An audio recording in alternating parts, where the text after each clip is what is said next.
Bismillahirrahmanirrahim.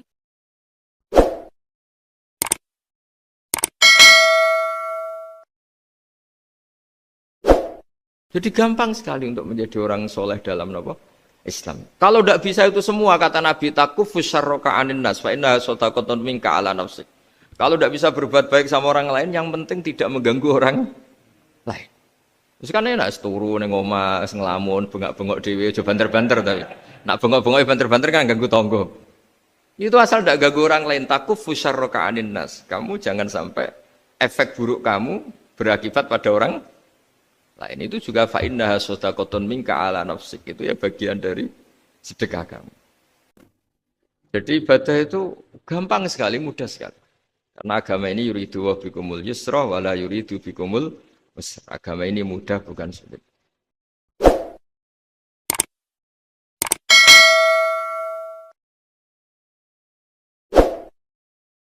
Warahmatullahi wabarakatuh. Bismillahirrahmanirrahim. Allahumma sholli wa sallim wa barik ala sayyidina Muhammadin wa ala alihi wa sahbihi asma'in, nama ba'du. Tapi begini ya, saya akan cerita versi Kiai ya, kalau versi medis Anda lebih tahu. Kalau versi Kiai itu kematian itu dianggap hal yang sebetulnya ada versi Kiai ya, semua orang tahu lah pasti mati itu. Cuma inginnya mati itu kan macam-macam, inginnya ya setelah kaya, terus setelah mapan, terus menangi anaknya mapan, cucunya mapan gitu.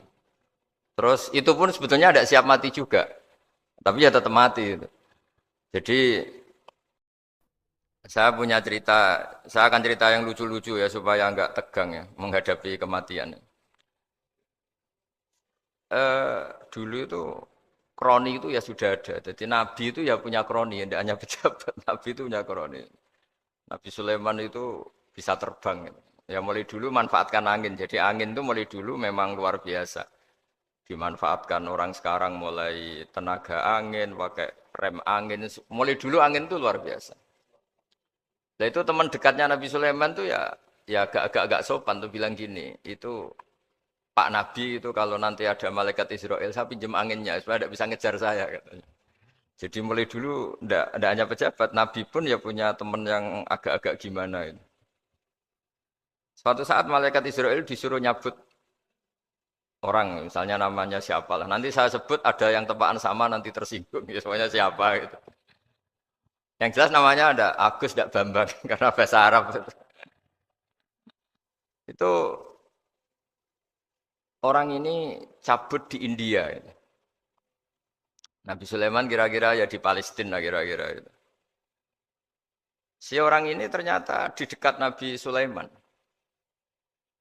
Nah karena Nabi itu kan orang hebat lah, sehingga malaikat ya kadang silaturahim ke para nabi. Israel sendiri ya kadang-kadang silaturahim ke para nabi. Silaturahim yang paling enggak disukai ya silaturahimnya malaikat Israel. Datang ke Nabi Sulaiman, sebenarnya niatnya silaturahim. Ternyata ketemu orang itu, kaget malaikatnya. Waduh ini gimana ini? Saya disuruh nyabut di India, kok orangnya di Palestina. Nabi Sulaiman kira-kira di kawasan Palestina, di wilayah yang katanya Israel itu. Karena Palestina kita tahu kan, menurut pemerintahan Israel itu wilayah Israel, menurut Palestina pemerintahan apa?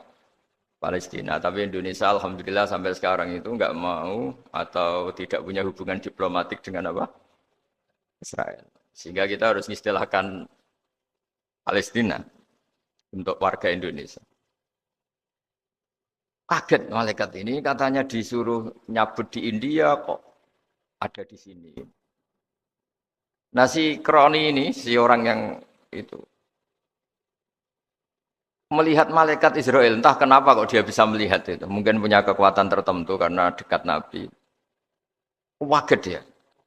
Malaikat melihat dia karena janggal ya, disuruh nyabut di India ke orangnya di Palestina. Si orang ini melihat malaikat juga takut. Malaikat itu punya hawa yang luar biasa. Akhirnya bilang ke Nabi Sulaiman, ya Nabi Allah tolong pinjemin saya angin untuk saat ini juga saya bisa terbang ke India. Dipinjemin sama Nabi Sulaiman. Akhirnya orang itu sampai ke India. Dikira angin itu sudah segala-galanya sampai India. Terus malaikat senyum, seneng dia. Wah ini sesuai protokol karena andai kan orang itu tetap di situ, malah malaikat nggak berani ngambil karena prosedurnya harus ngambil di India. Jadi andai kan dia tetap diam di situ, sebenarnya malah nggak masalah karena nggak sesuai apa panduannya harus di karena dia terbang di India, malaikat itu nyusul ya terus diambil karena sesuai apa?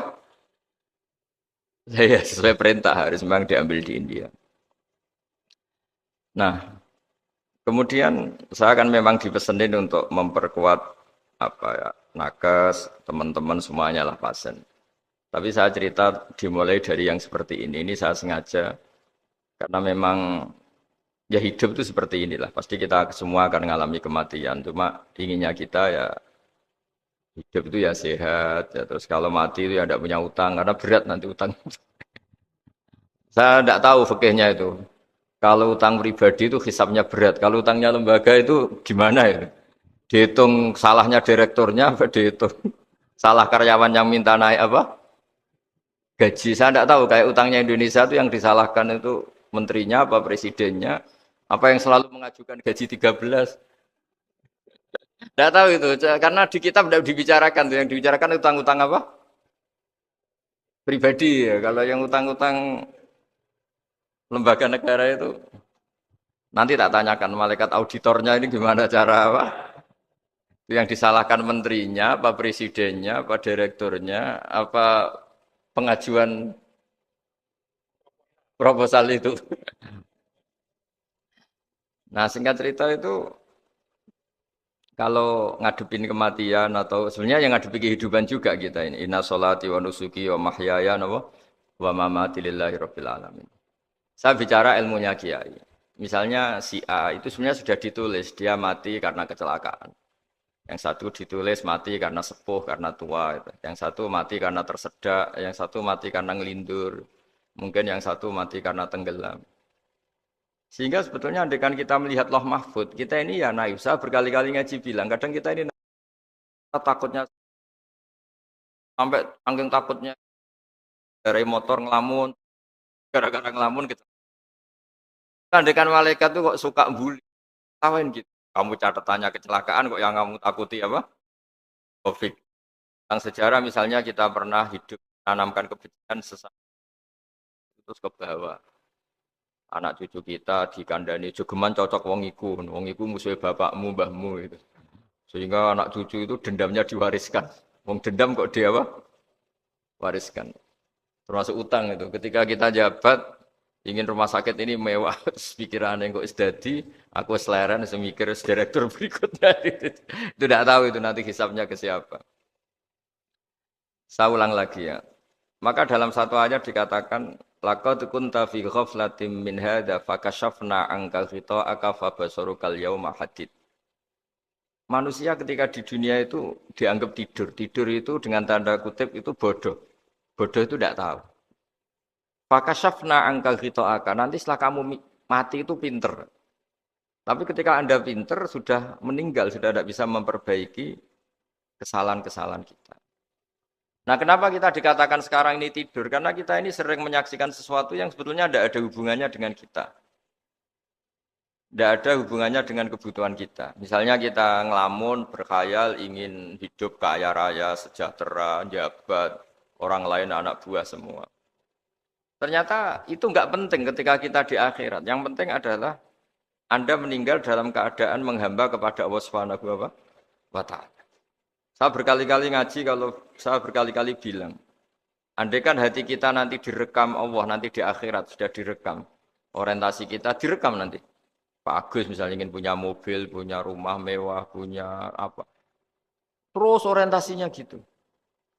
Di depan Tuhan yang menyuruh kita, mensyariatkan kita, inginnya itu ya jadi hamba Allah terbaik, jadi kekasihnya Allah, jadi hamba yang bersujud, dari hamba yang bersedekah.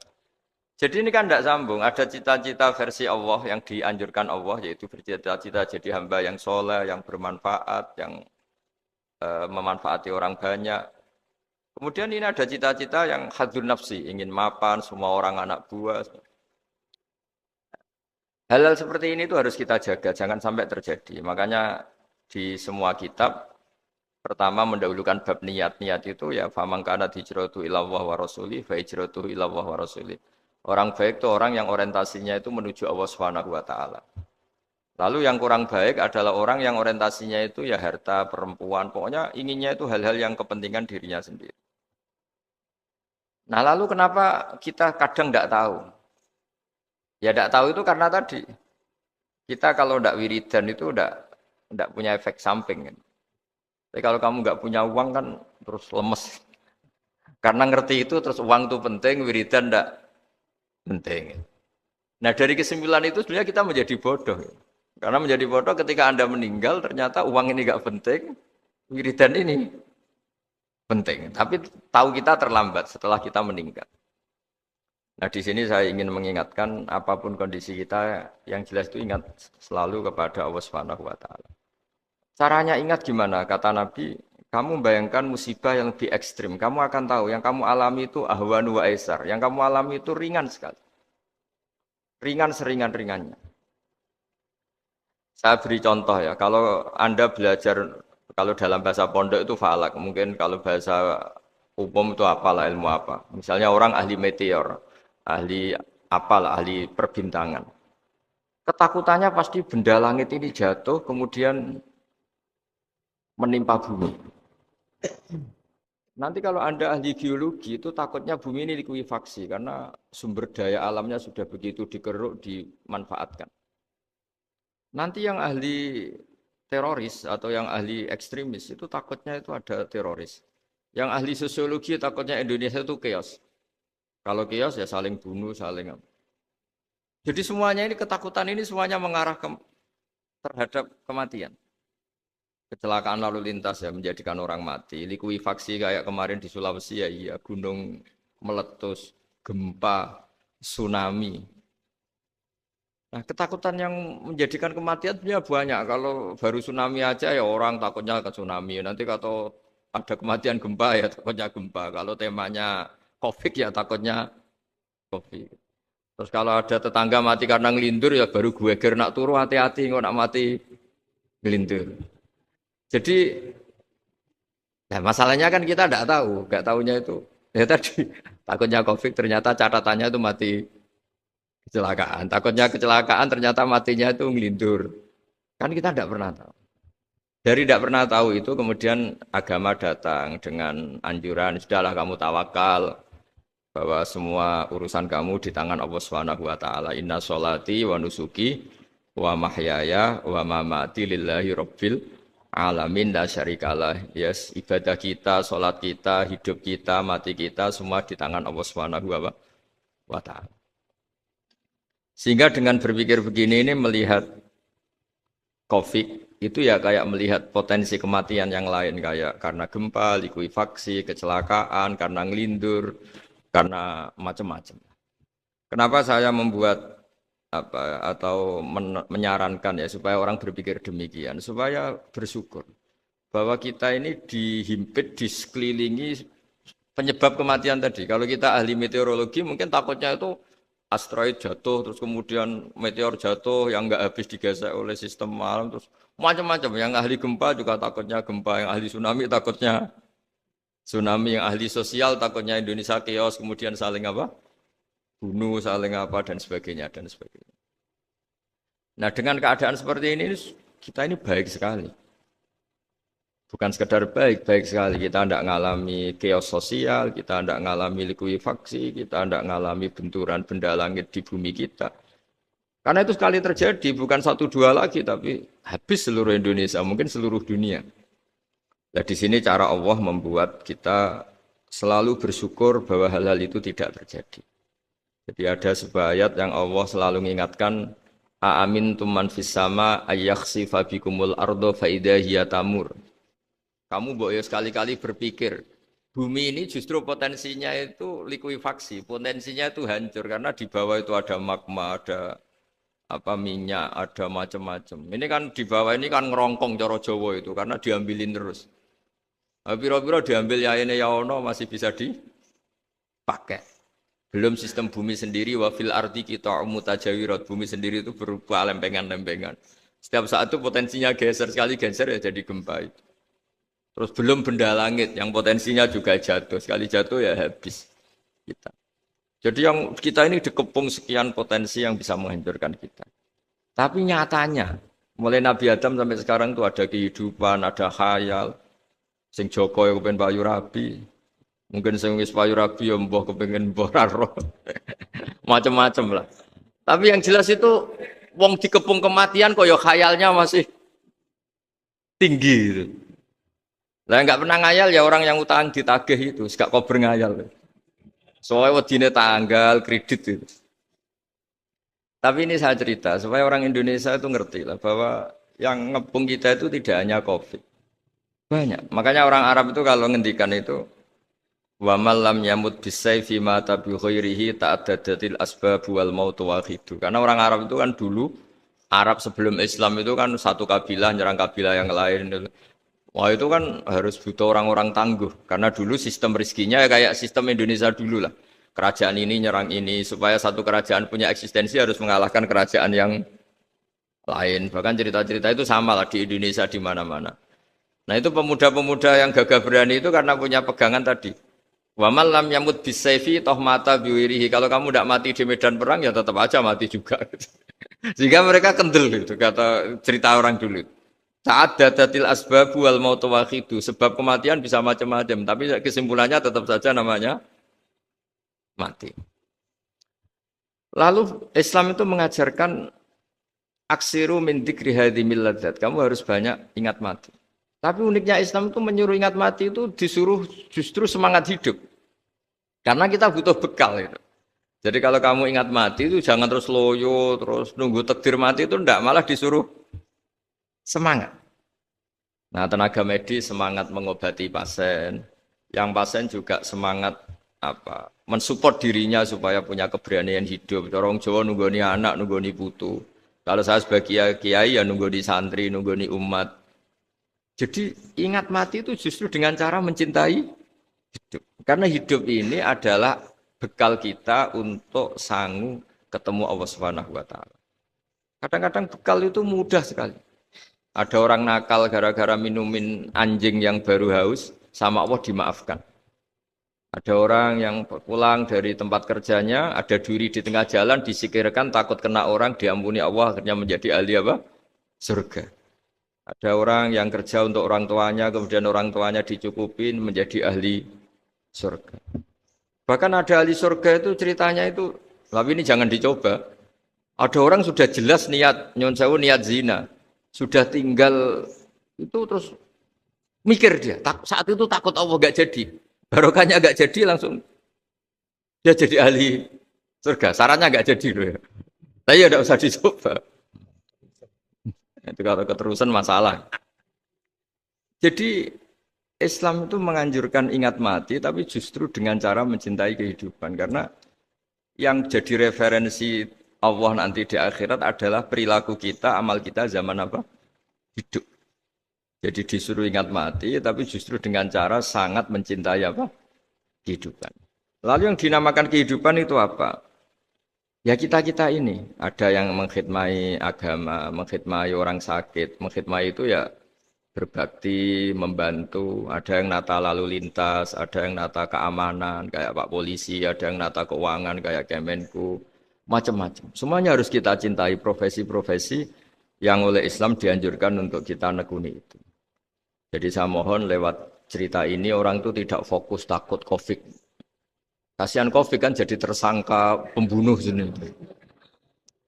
Padahal di kampung-kampung orang lugu-lugu yang saking nggak ngertinya itu kalau dikasih sumbangan itu katanya itu salam ning Covid matur nuwun. Itu ribet kalau orang lugu-lugu itu. Dikira Covid itu satu makhluk atau manusia yang apa? Nyumbang itu. Jadi saya mohon semohon-mohonnya, minta seminta-mintanya, sampean harus ngitung nikmat lah. Dengan sistem meteor seperti itu di langit tidak jatuh ke kita, sistem bumi yang sudah ngerongkong gini tidak likuifaksi.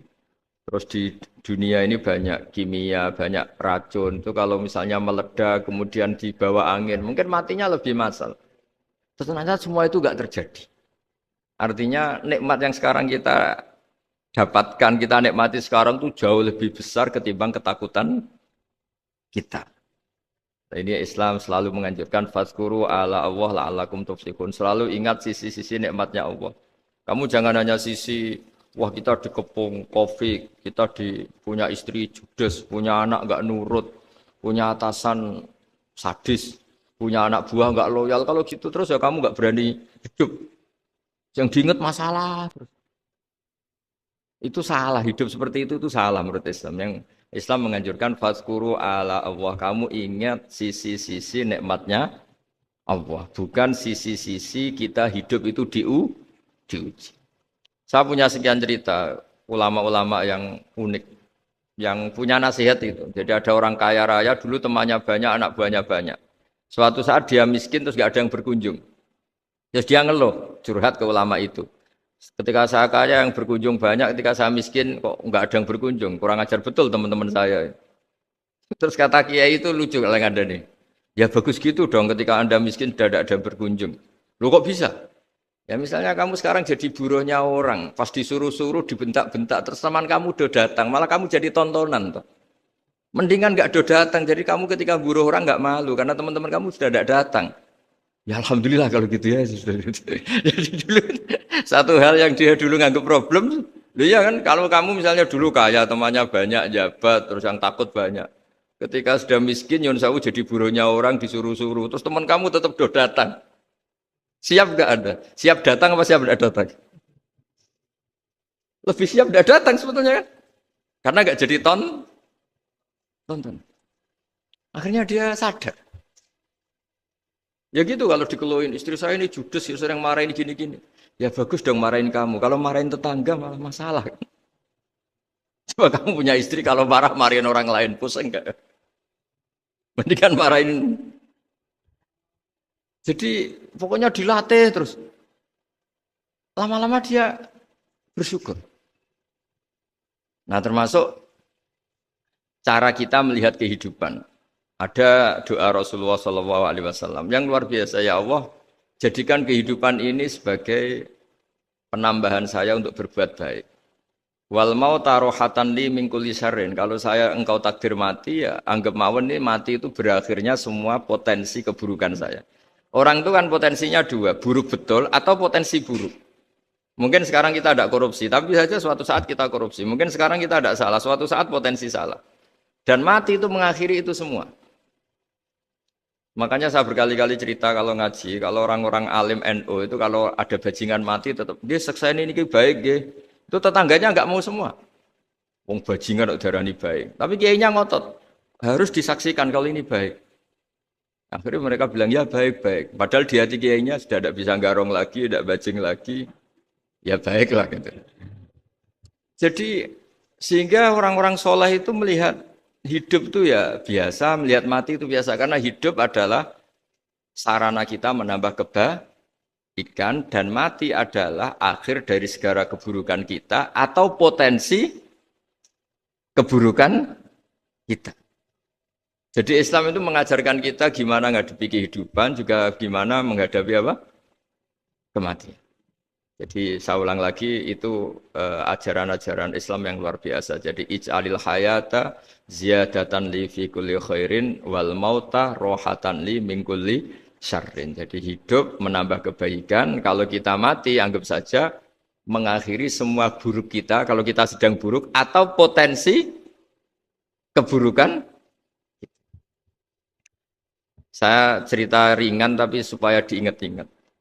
Jadi kalau kita yang nekuni, saya tadi kan sudah bilang, kita kiai yang nekuni ilmu itu, ya tadi kita agak fokus bicara Covid. Inna woha yumsikus samawati wal ardo antazula wala inzalata in amsakahuma min ahadim min ba'dih. Kalau kamu ahli meteorologi kan melihat ini jatuh, jumlahnya besarnya sekian. Ini kalau digesek oleh atmosfer paling masih sekian, kayak kemarin Januari kan hujan meteor yang sering kena Lampung kemarin. Terus di mana-mana mesti takut kamu itu. Kalau kamu ahli gempa takutnya itu ya pergeseran lempengan bumi. Kalau kamu ahli tsunami ya takutnya Tsunami. Kalau ahli sosiologi ya takutnya chaos sosial ya sama. Kamu medis ya takutnya penyakit yang menular, penyakit seperti ini. Oke, kita sekarang fokus menghadapi COVID dan kita selalu berharap supaya Indonesia terbebas dari apa? COVID dan musibah-musibah yang lain. Ya tadi apa gunanya terbebas dari COVID tapi chaos sosial kayak apa terus kita sehingga Islam selalu mengajarkan harus disyukuri lah bahwa kita sekarang alhamdulillah kita hidup harmonis. Kita kata Mbah Mun Bhinneka Tunggal Ika itu no terus. Terus yang terakhir masalah air. Air itu sumber kehidupan. Di antara Allah mengingatkan kita adalah kul ara'aitum in asbaha ma'ukum ghoron famayyatikum bima immain. Bumi ini kan bawahnya ada magma, terus ada air. Normalnya air itu enggak ada. Secara teori itu normalnya air itu enggak ada karena bumi itu kan kalau ada air kan meresap. Sudah meresap bawahnya itu ada minyak, ada magma, harusnya air itu tersedot habis.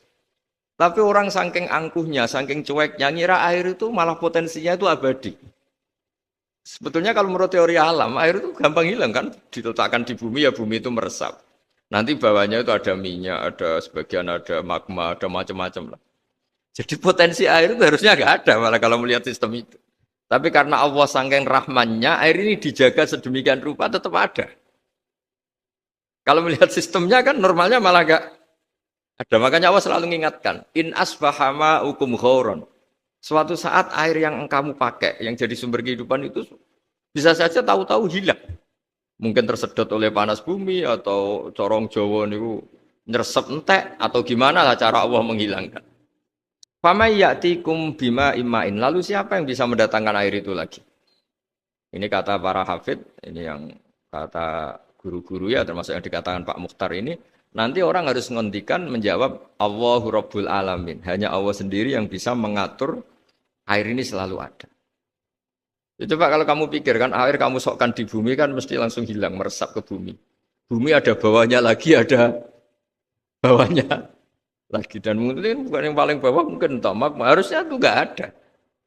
Tapi Allah saking sayangnya mengatur sistem, air itu ada dan tersedia. Tapi ketika orang terlalu cuek dan angkuh, sampai lupa syukur tersedianya apa? Air itu Allah mengingatkan, disuruh bayangkan. Kul ara'aitum. Coba bayangkan kalau in asbahama ukum ghauron. Tadi kan ada khataman ya, saya ikut terima kasih. Bayangkan kalau air suatu saat itu ghauron menjadi hilang. Fama ya'tikum bima iman. Jadi saya tidak bisa spesifik memberi nasihat tentang COVID karena ya tadi yang bisa membunuh kita ini banyak. Ya tsunami ya bisa bunuh, gempa bisa bunuh, likuifaksi bisa bunuh, jatuhnya benda lain kita bisa bunuh. Takut tanggal utang kaget ya bisa bunuh. Macam-macam.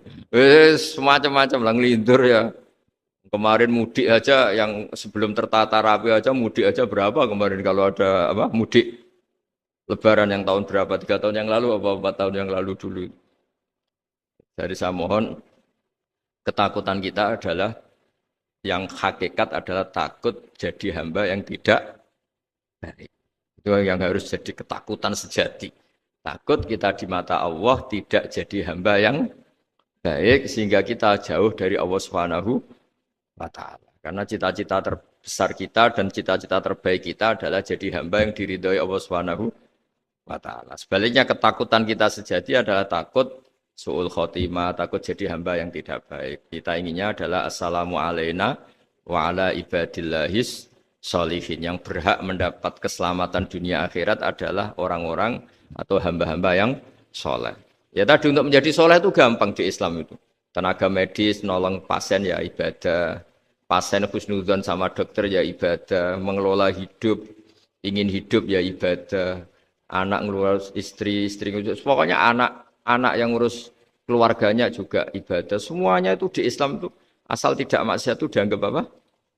Ibadah. Dan untuk orang menjadi kekasihnya Allah kayak tadi ada orang yang karena ngerawat hewan dijadikan walinya Allah, menghilangkan apa duri atau pengganggu di jalan jadi kekasih Allah. Itu cerita-cerita itu semuanya ringan. Bahkan tadi ada yang cerita sekedar ingin maksiat dan tidak jadi. Dalam Islam itu kan gitu, orang yang merencanakan maksiat kemudian tidak jadi, itu ditulis pahala. Jadi gampang sekali untuk menjadi orang soleh dalam apa? Islam. Kalau tidak bisa itu semua, kata Nabi, takufus syarroka anin nas, fa inna sodakotun minka ala nafsik. Kalau tidak bisa berbuat baik sama orang lain, yang penting tidak mengganggu orang lain. Terus kan enak seturu ning omah ngelamun, bengak-bengok dhewe aja banter-banter tapi. Nak bengok-bengok banter-banter kan ganggu tonggo. Itu asal tidak ganggu orang lain, takufus syarroka anin nas. Kamu jangan sampai efek buruk kamu berakibat pada orang lain. Itu juga fa innaha shadaqatun minka ala nafsik, itu ya bagian dari sedekah kamu. Taruh saja misalnya kalau secara ilmu medis, misalnya kita ini kok dinyatakan positif COVID, secara ilmu medis nggak boleh ketemu orang lain, terus kamu diisolasi. Kamu niatin ketika diisolasi itu tidak menularkan bahaya kepada orang lain. Itu juga ibadah. Jadi ibadah itu gampang sekali, mudah sekali. Karena agama ini yuridu wa bikumul yusra wala yuridu bikumul usra. Agama ini mudah bukan sulit. Ya, mohon maaf tadi saya nggak bisa datang yang jam 11 karena saya tadi malam hormat di Jogja, acara 7 harinya Kiai Tabik, tadi pagi baru datang. Tapi saya mohon pokoknya yang seneng ya, hidup itu yang seneng, diberi kesempatan hidup sampai sekarang itu yang seneng. Jangan karena teman kamu meninggal terus seakan-akan ini teman saya meninggal, paling saya besok. Kok kamu tahu? Nyatanya besok hidup lagi, besoknya ya hidup lagi sampai sekarang ya masih hidup. Sudahlah mensyukuri yang ada, jadi sudah saya mohon syukur itu penting lah, ini syakartum lazidanakum, justru dengan kita syukur itu insya Allah segalanya akan tambah baik, tambah apa? Baik. Jadi dulu ada orang yang sangat cerdas namanya Jubair bin Mut'im. Dia saking cerdasnya, juga kaya, juga tokoh, dikirim sebagai delegasi pembebasan Asra Badrin, tawanan Badar. Kemudian pas datang ke Masjid Nabawi, Nabi delalah pas baca Wattur wa kitabim mastur. Sampai pada titik Nabi baca am khuliqu min ghairi syai'in am humul khaliqun. Apakah penciptaan yang sedemikian canggih itu dimulai tanpa perwujudan, tanpa sesuatu yang real, yang maujud? Orang itu langsung bersimpuh, matur, ya Rasulullah saya Islam. Kada qalbi yatir, hampir hati saya, otak saya, pikiran saya itu terbang.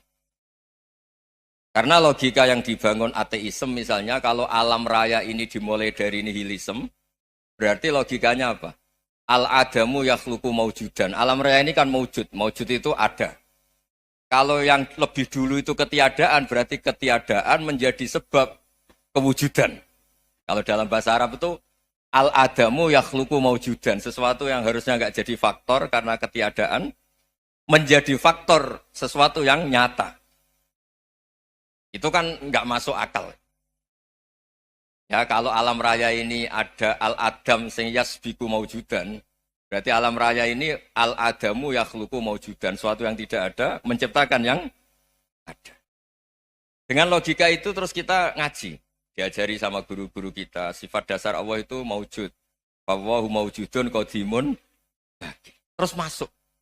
Yang harus distatuskan pertama dari Allah itu apa? Maujud, wujud. Karena dengan wujud ini layak menjadi penyebab adanya alam raya ini. Sehingga ketika kita menolak faham nihilisme atau ateisme, faham tanpa Tuhan, tanpa pencipta awal, kita punya diroyah. Bahwa tidak mungkin ketiadaan ini menjadi sebab perwujudan alam raya ini. Yaitu amkhuliku min ghairi syai'in. Masa alam raya ini diciptakan tanpa sebab yang nyata, yaitu wajibil wujud. Siapa itu? Allah Subhanahu wa ta'ala. Begitu juga menyangkut sholawat. Orang boleh beda pendapat tentang redaksi sholawat. Ada yang sholli ala Muhammad, ala Sayyidina Muhammad, Nabi Muhammad. Monggo lah masalah redaksi saja. Tapi setelah dianalisis, Nabi itu Pak Rektor, jadi Nabi setelah Nabi Isa saking dihormatinya sampai dituhankan. Juga jadi Nabi yang ada cerita masih hangat, orang Yahudi itu bunuh Nabi.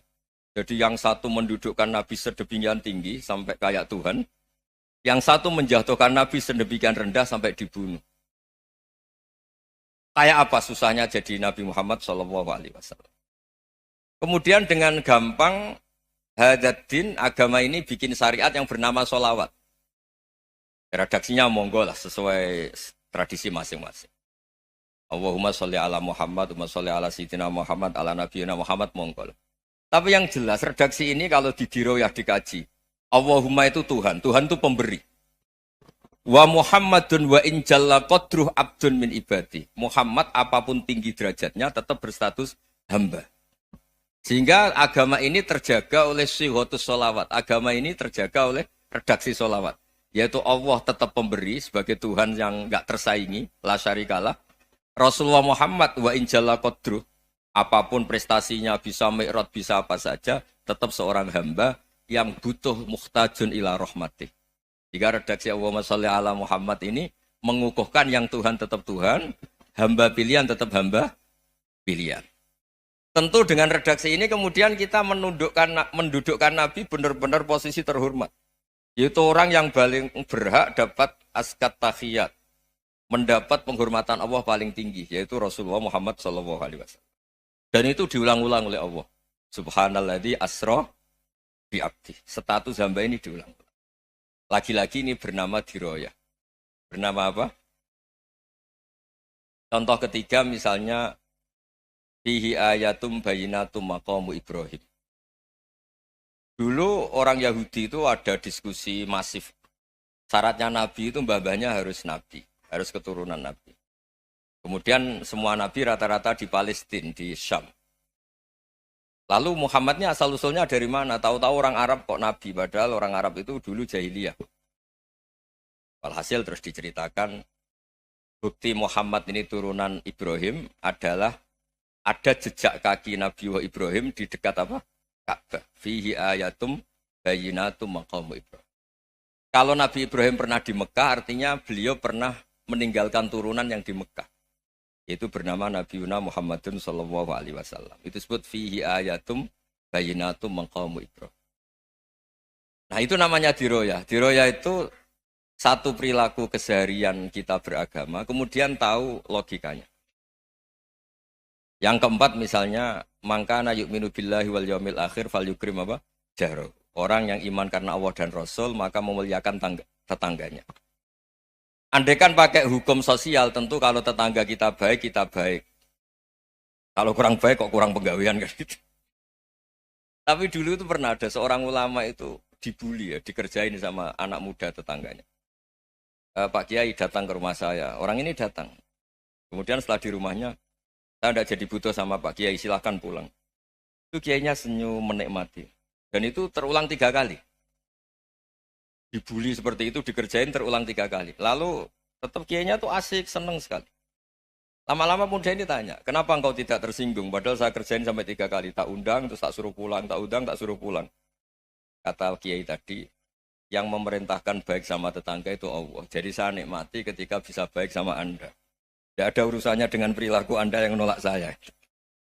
Nah itu terus kita tahu, memang motifnya kita baik sama tetangga karena iman sama Allah dan Rasul, bukan hukum kompensasi sosial. Jadi kalau mau diteruskan Pak Rektor, saya ngajar di sini ya karena perintah Allah itu orang alim harus ngajar, bukan karena perintah Rektor. Kalau diteruskan. Ya saya mohon juga gitu, para dosen, para karyawan di sini, kalau nggak khianat dengan UI itu karena takut sama Allah, jangan takut sama Rektor. Kalau Anda baik juga karena Allah, jangan baik karena apa? Rektor. Bagaimanapun ya semua kita ini makhluk. Makhluk itu la yadurru wa la yanfa. Begitu juga melihat Indonesia. Melihat saya ini kan ikut di UI itu lama sekali, ikut sama Profesor Zeni, dari Profesor Zeni nulis tafsir. Mungkin Pak Hersoyo tahu banyak, dulu Pak Lutfi ya tahu banyak. Tapi saya memang nggak pernah terbuka karena ya memang nggak ingin sebenarnya. Kondisi ini kondisi darurat. Sehingga saya tahu cara berpikir Profesor Zeni, ya tahu komitmen beliau pada UI. Dan pendiri UI memang ya banyak yang dari tokoh NU, Muhammadiyah, dari tokoh-tokoh ormas yang lain. Memang didirikan banyak orang.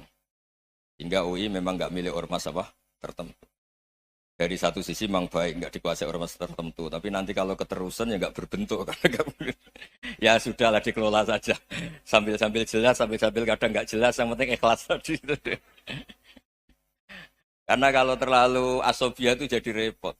Kita ini yang nekuni fikih itu tahu. Kalau tidak kuno itu madhabnya Hanafi. Kuno itu madhabnya Syafi'i. Tahu-tahu seakan-akan Imam Syafi'i itu NU, Imam Abu Hanifah itu Muhammadiyah.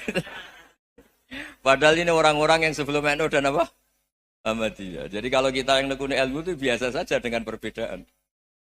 Tapi kalau orang-orang yang nggak siap dengan perbedaan itu sampai Allah disifati Ta'ala itu tidak terima. Padahal Ta'ala itu maknanya Maha Luhur, yang Maha Agung.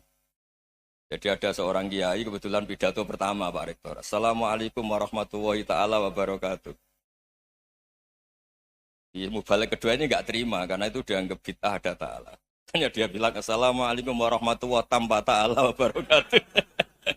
Itu saking asobiahnya itu Allah ditambahi Ta'ala itu tidak terima. Padahal Ta'ala itu maknanya Maha Agung. Nah itu kan jadi repot kalau asobiah gitu. Kalau kita ngadepi perbedaan itu biasa saja. Karena kita mungkin bacanya banyak, lihat hal-hal seperti itu ya biasa saja. Karena dulu itu perbedaan itu urusan sudut pandang. Ya saya ulang lagi, perbedaan itu sudut. Allah yang Tuhan saja sering didebat sama nabi-nabinya.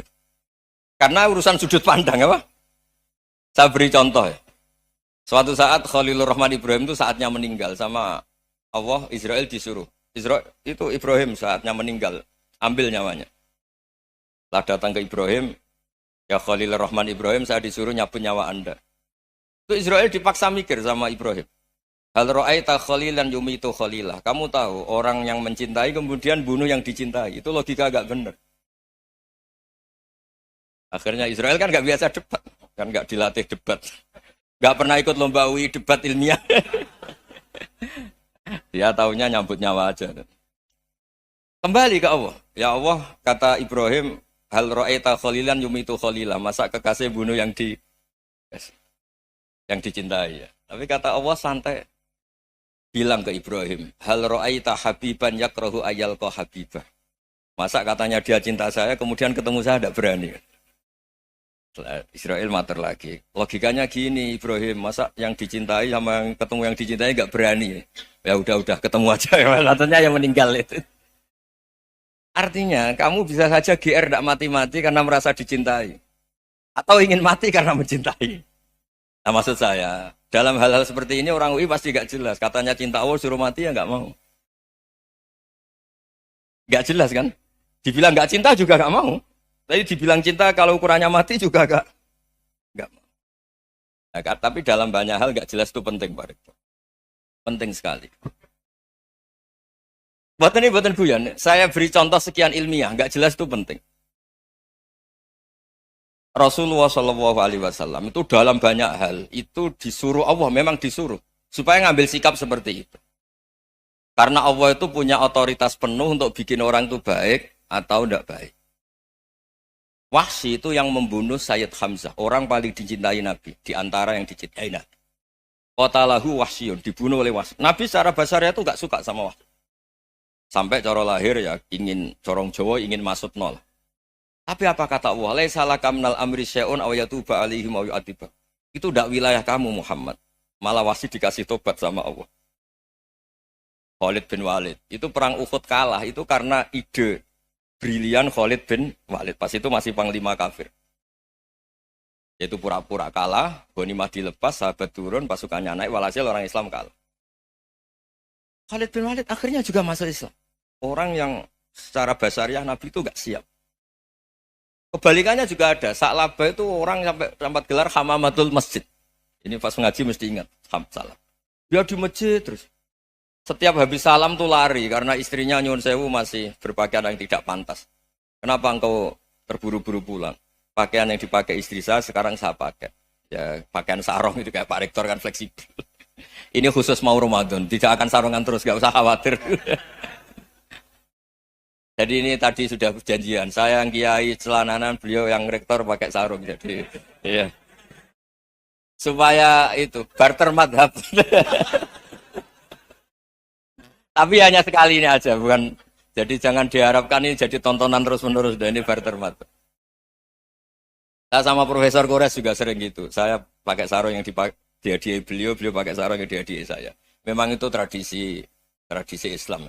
Tahadau tahabu, kamu saling memberi hadiah maka kamu saling mencintai.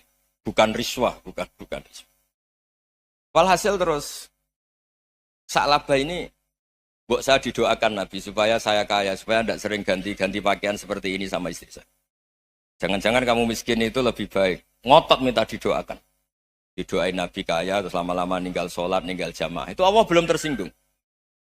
Yang mulai Allah tersinggung itu kan saya sering fatwa di mana-mana, sering memberi saran. Mumpung kamu miskin itu sering sedekah. Karena kalau sudah kaya itu tidak bisa. Saya memberi analogi gini.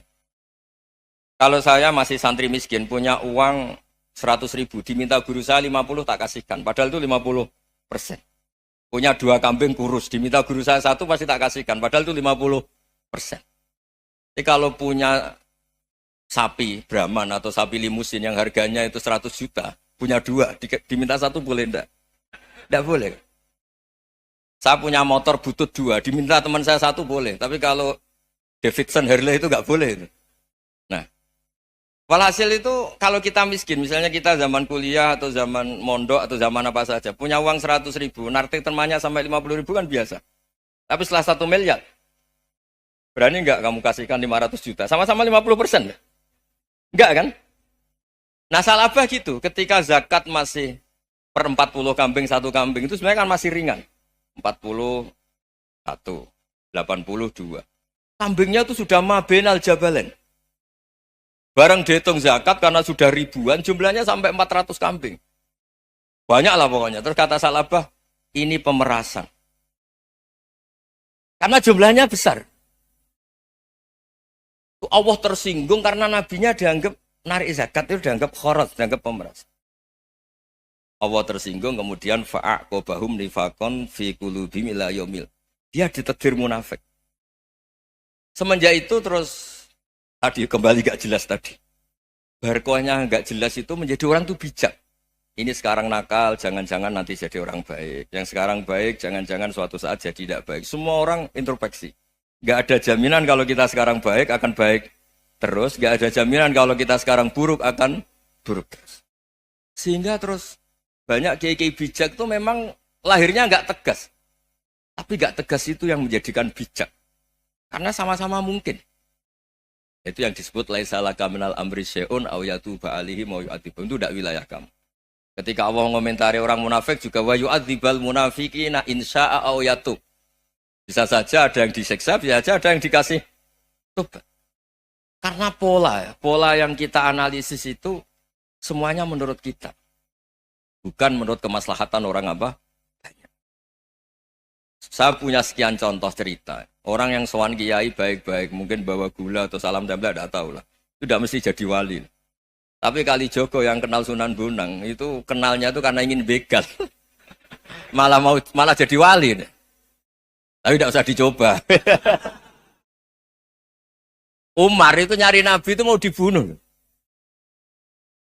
Tapi malah tobat jadi orang baik. Jadi ini penting ngaji ya, supaya tidak tegas itu, tidak jelas itu kadang baik. Nah termasuk saya juga termasuk dia yang milih tidak jelas. Saya sering gojlok gini, Fajar Hadili ini murid-murid saya sering saya gojlok. Kalau semua sistem pendidikan kayak kampus, kayak UII, kayak UIN semuanya, itu sistem yang bagus. Karena tertib jam kuliahnya jelas, mata kuliahnya jelas. Kalau di pesantren itu Pak Arso, itu nggak tertib. Tapi justru itu enak, ketemu di jalan orang berani tanya. Nah ini kalau mbak-mbak misalnya menstruasi, mau belajar haid nunggu semester berapa baru tahu. Itu bisa sekian tahun nggak sholat karena nunggu pelajarannya baru diterangkan. Mau haji juga gitu, nunggu mata pelajaran haji. Kalau nggak jamnya, nggak mau dosennya ngajar. Nah, kalau kiai kan enggak, ketemu di jalan tanya, dijawab. Jam berapa juga dijawab. Artinya Indonesia itu berkah, ada sistem kampus yang tertib. Ya semoga termasuk tertib gajinya. Tapi tertib gajinya itu juga sebenarnya rugi. Saya sering ada pegawai negeri Gus, tolong doain saja di PNS enak jadi. Gajinya tetap. Kata saya nggak mau kalau gaji saya tetap. Kok bisa Gus enak tiap bulan mesti dapat gaji. Kalau tetap nggak naik-naik kata saya. Kalau kiai gajinya nggak tetap, tapi di atas yang tetap kata saya. Artinya Indonesia itu berkah. Kalau semuanya pakai sistem pendidikan setertib ini, orang mau tanya haid ya nunggu pelajaran haid. Bab haji ya nunggu pelajaran haji. Tapi kalau ketemu kiai itu enggak. Ya pokoknya saya pernah di pasar, Gus mau tanya apa? Anak saya sih keluar darah terus gini-gini. Padahal biasanya haid hanya 7 hari gini-gini. Ya sudah kembalikan ke biasanya rudat ilal adat. Itu enggak usah sowan ke rumah. juga nggak registrasi dulu, nggak daftar dulu. Ya ini tidak nyindir cerita saja. Supaya ini bukti koalisi beneran. Jadi saya yang kiai nggak tertib jam, koalisi sama yang tertib jam. Jadi kalau semuanya sistem kampus, nanti pertanyaan itu enggak bisa on time, enggak bisa setiap saat. Makanya Indonesia itu berkah. Kiai-kiai yang alim yang di jalan-jalan banyak. Juga kiai yang di kampus dokter-dokter fikih banyak. Yang nekuni ilmu umum ya banyak. Macam-macam. Itu masalah itu kalau saling mengadili itu baru masalah. Misalnya kiai ngeluh, enggak enak jadi kiai, enggak punya gaji tetap. Yang dosen ngeluh, enggak dicium tangannya. Karena memang unik Indonesia itu. Kalau guru fikih kok dosen itu tetap enggak dicium tangannya. Karena pikirannya anak-anak itu wong sudah bayar disuruh nyium. Itu kayak di alam sadar tuh gitu. Kalau kiai itu kan anak-anak enggak bayar itu. Ya opanya cium tangan itu. Makanya kalau kiai tidak keramat bisa mati karena cium tangannya doang itu bisa mati itu kiainya. Ya ini cerita. Supaya saling menghormati saling. Jadi kalau makanya itu pakar-pakar akhlak ya, pakar-pakar etika peradaban. Itu tertampar betul ketika Nabi urusan ilmu itu mengabaikan itu kalau sudah urusan ilmu. Misalnya begini, ada urusan ilmu, ada mbak-mbak cantik atau ibu-ibu cantik. Itu dalam Islam itu diajarkan jangan sopan-sopan banget. Kata Nabi, karena kekuatan ilmu itu di atas kekuatan akhlak, di atas kekuatan adab. Ya nisa an-nabi lastunna ka ahadim minan nisa. Ini taqaitunna fala takhdu'na bil qaul. Fa yatma alladhi fi qalbihi maradun. Misalnya ada mbak-mbak cantik, menarik. Kemudian sopan misalnya sama Pak Fajarin sama dosen-dosen. Monggo binara. Wah itu bahaya pikirannya kemana-mana. Orang yang imannya pas-pasan, berarti mau. Maksud saya kalau cantik, menarik, ketemu di jalan, biarin aja dosennya. Mau kemana, biarin aja. Gak usah dihormatin. Kalau dihormatin, Pak mau kemana sadar no bisa bahaya. Nah, biarin aja. Kalau tanya, Dek ini alamatnya mana? Cari sendiri Pak. Karena hanya dengan cara itu, si Pak dosen ini gak kepikiran. Gak ada orang suka, orang kedus itu gak akan. Tinggal sudah cantik, sopan. Wah bisa pikirannya macam-macam. Itu ilmu. Fala takhdu'na bil qaul. Kamu jangan terlalu lirih kalau ngomong. Fayat ma'alladzi fi qalbi maradun. Orang yang pikirannya masih kotor pasti berpikir yang negatif. Anda mungkin demi sopan sama dosen Anda. Tapi sejauh mana dosen Anda juga berpikir positif. Itu kan uji iman sama uji nyali. Nah, sama pejabat yang sopan sama kiai mungkin punya Alphard, punya Robicon, punya terus bawa uang banyak. Terus sama kiai cium tangan hormat. Jangan-jangan kiainya yang pikirannya macam-macam. Ini berarti bisa jadi muhibbin potensial misalnya.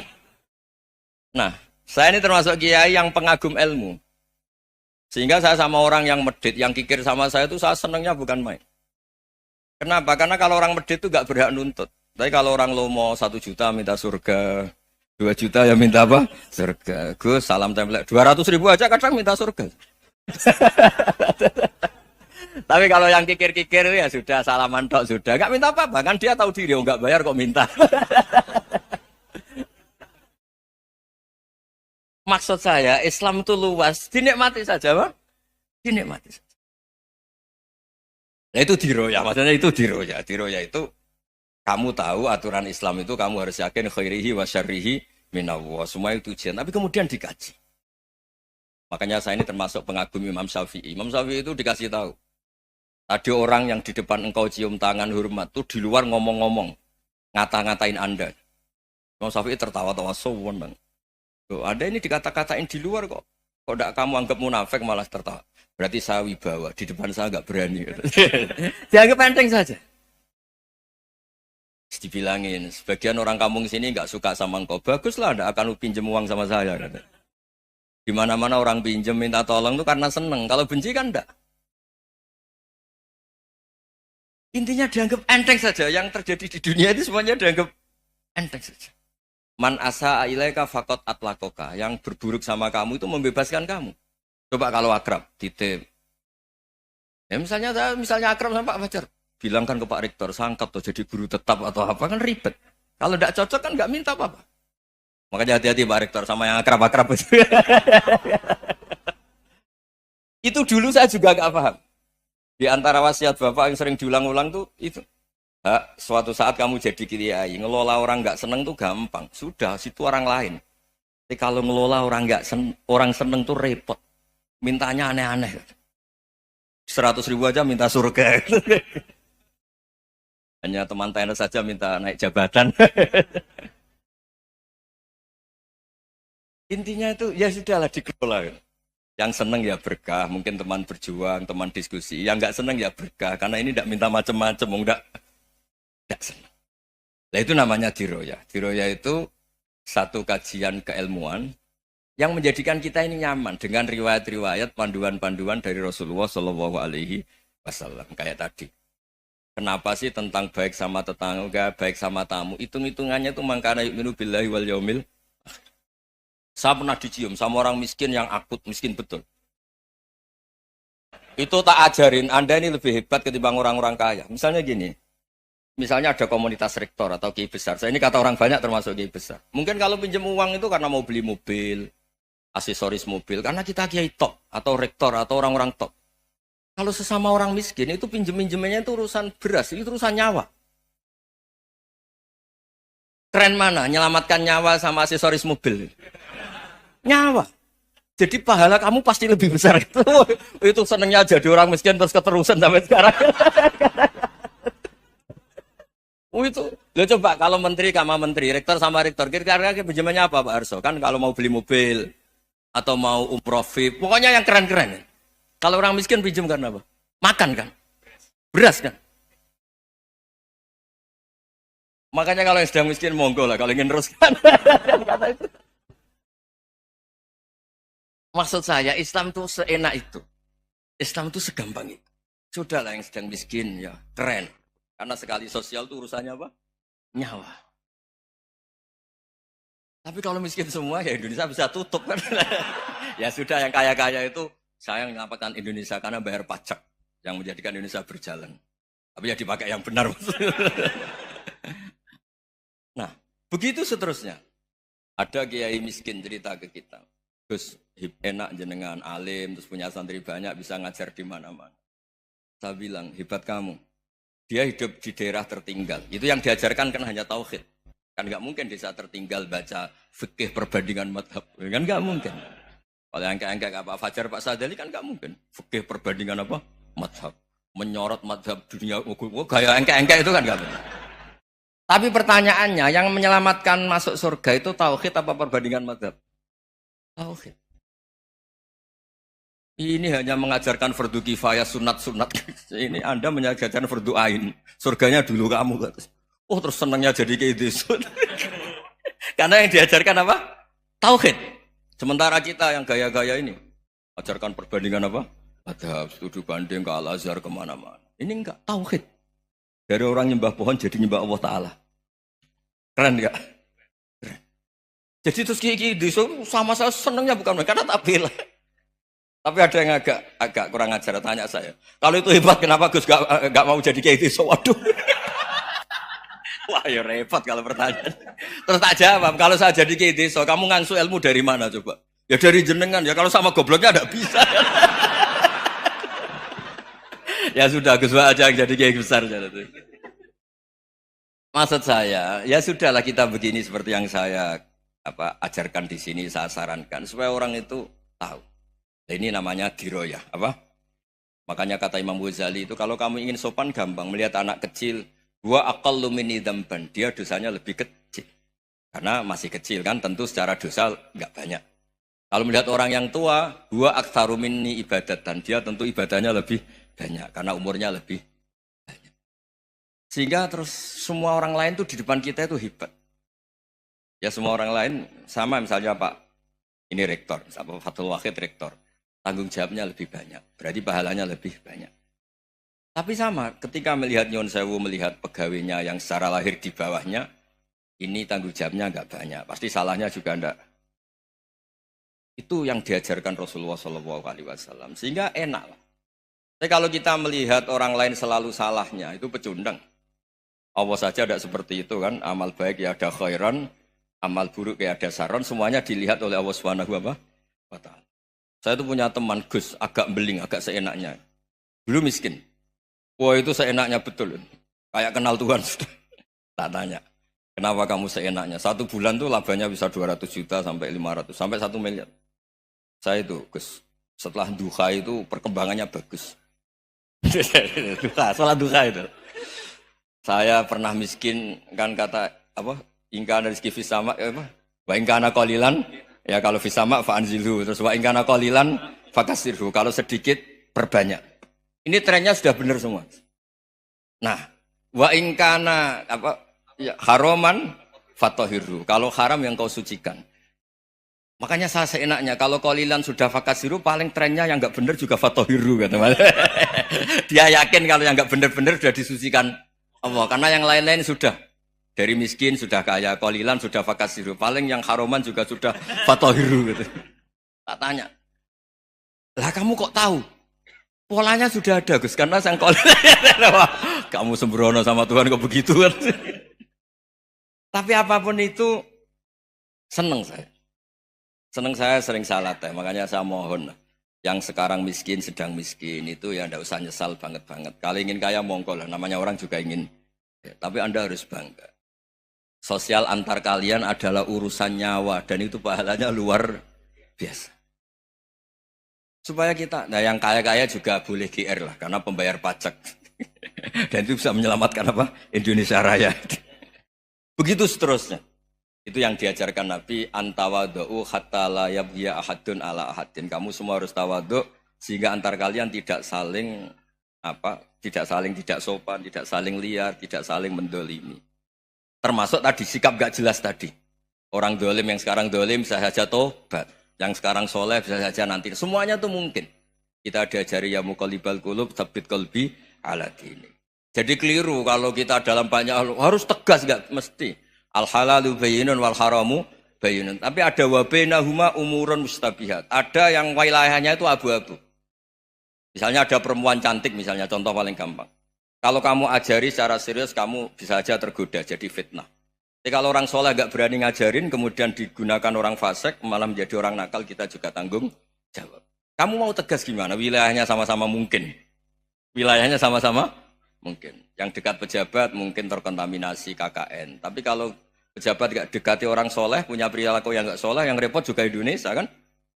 Nah hal-hal seperti itu kita tidak perlu ngambil sikap. Maksudnya gak usah ngambil sikap, ya kita buktikan kalau milih satu madzhab, kita buktikan semuanya lebih baik, semuanya lebih bermanfaat, semuanya lebih berperadaban. Karena nggak bisa dihindari wa bainahumain. Termasuk nyuwun sewu, saya mohon maaf sama mulai Pak Harso, Pak Lutfi sampai Pak Fathul Wahid. Saya ini termasuk kiai yang nggak suka dekat sama orang-orang top. Bukan karena hasud. Memang konstitusi kiai harus gitu, la tamuddanna ainaika. Kenal orang lebih tinggi itu kan resiko. Misalnya saya kiai desa, mungkin punya keri tua sudah seneng, punya kijang tua sudah seneng. Gara-gara kenal Pak Wahid naik Camry, waduh kok saya kalah itu. Kenal orang itu kan resiko. Mungkin dosen-dosen sini kalau kenal saya di Rembang juga resiko. Di sini gak ada cium tangan, melihat saya dosen, wah gak enak jadi dosen. Jadi memang harus dibatasin. Sekiranya mungkin orang terus, karena latamud dan nanawa ainaika ilham. Kamu jangan sering melihat orang lain yang mungkin secara lahir dapat nikmat yang lebih tinggi timbang Anda. Kalau kamu gak bisa ngelola hati Anda bisa hasut, Anda bisa dengki. Paling tidak Anda bisa ada syukur. Saya itu sering didolani pejabat. Juga sering melihat pejabat di TV-TV. Naik mobil aja ada yang naikkan. Bahkan kalau wudhu itu anduk aja ada yang bawa. Itu kalau yang nggak kuat, wih naik jadi pejabat. Ya makanya terus konstitusi kiai itu mengatur, sudahlah. Mata kamu itu kamu batasin. Jangan melihat sesuatu yang potensi ya. Potensi menjadikan Anda tidak apa? Syukur. Jadi saya mohon, ini memang konstitusi saya sebagai kiai. Jadi saya, tapi di hati saya tetap akrab. Saya doakan semua untuk UI, untuk semua orang Indonesia kita doakan. Kita ingin semuanya tambah baik, tambah baik. Oke, ngoten mawon. Assalamualaikum warahmatullahi wabarakatuh.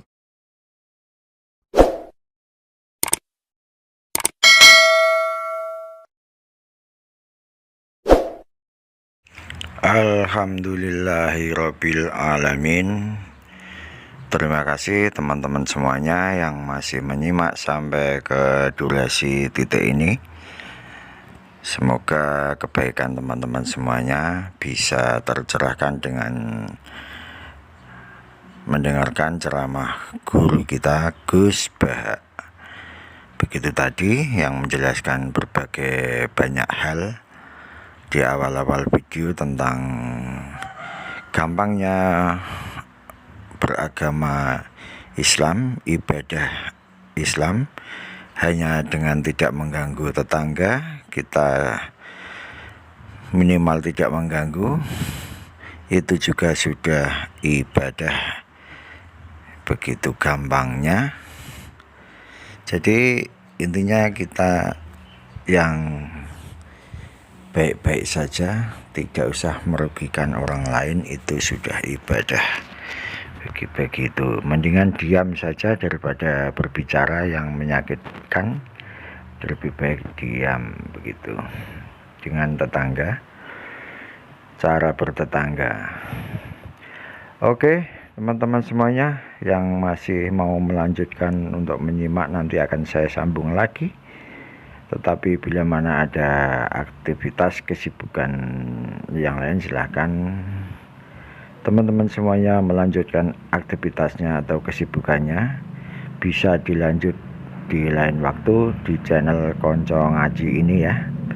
Channel Konco Ngaji, channelnya konco-konco yang suka mengaji lewat online, begitu. Semoga kita semua selalu dalam keadaan baik-baik saja, selalu dalam lindungan Allah Subhanahu wa Ta'ala, dijauhkan dari mara bahaya, selalu mendapatkan rezeki, mendapatkan rahmat, mendapatkan hal-hal yang terbaik, dipermudah segala urusannya ya. Yang sakit semoga lekas sembuh, dan yang belum bekerja semoga lekas mendapat pekerjaannya. Oke, tidak usah lama-lama lagi, kita sambung lagi dengan ceramah Gus Bahak yang berikutnya. Langsung kita mulai lagi. Wono wali, saking senengnya Kanjeng Nabi sowan. Ya Allah, jenengan punya dua pilihan. Kalau saya jadi orang baik, surra habibuk, yang seneng kekasih jenengan. Kalau saya jadi orang jelek, surra adu, yang seneng musuh jenengan itu setan. Monggo jenengan kepengen nang musuh jenengan apa kekasih. Aduh, kena wali ku ruwet. Wis pokoke ora bakat wali dadi wali kota wae.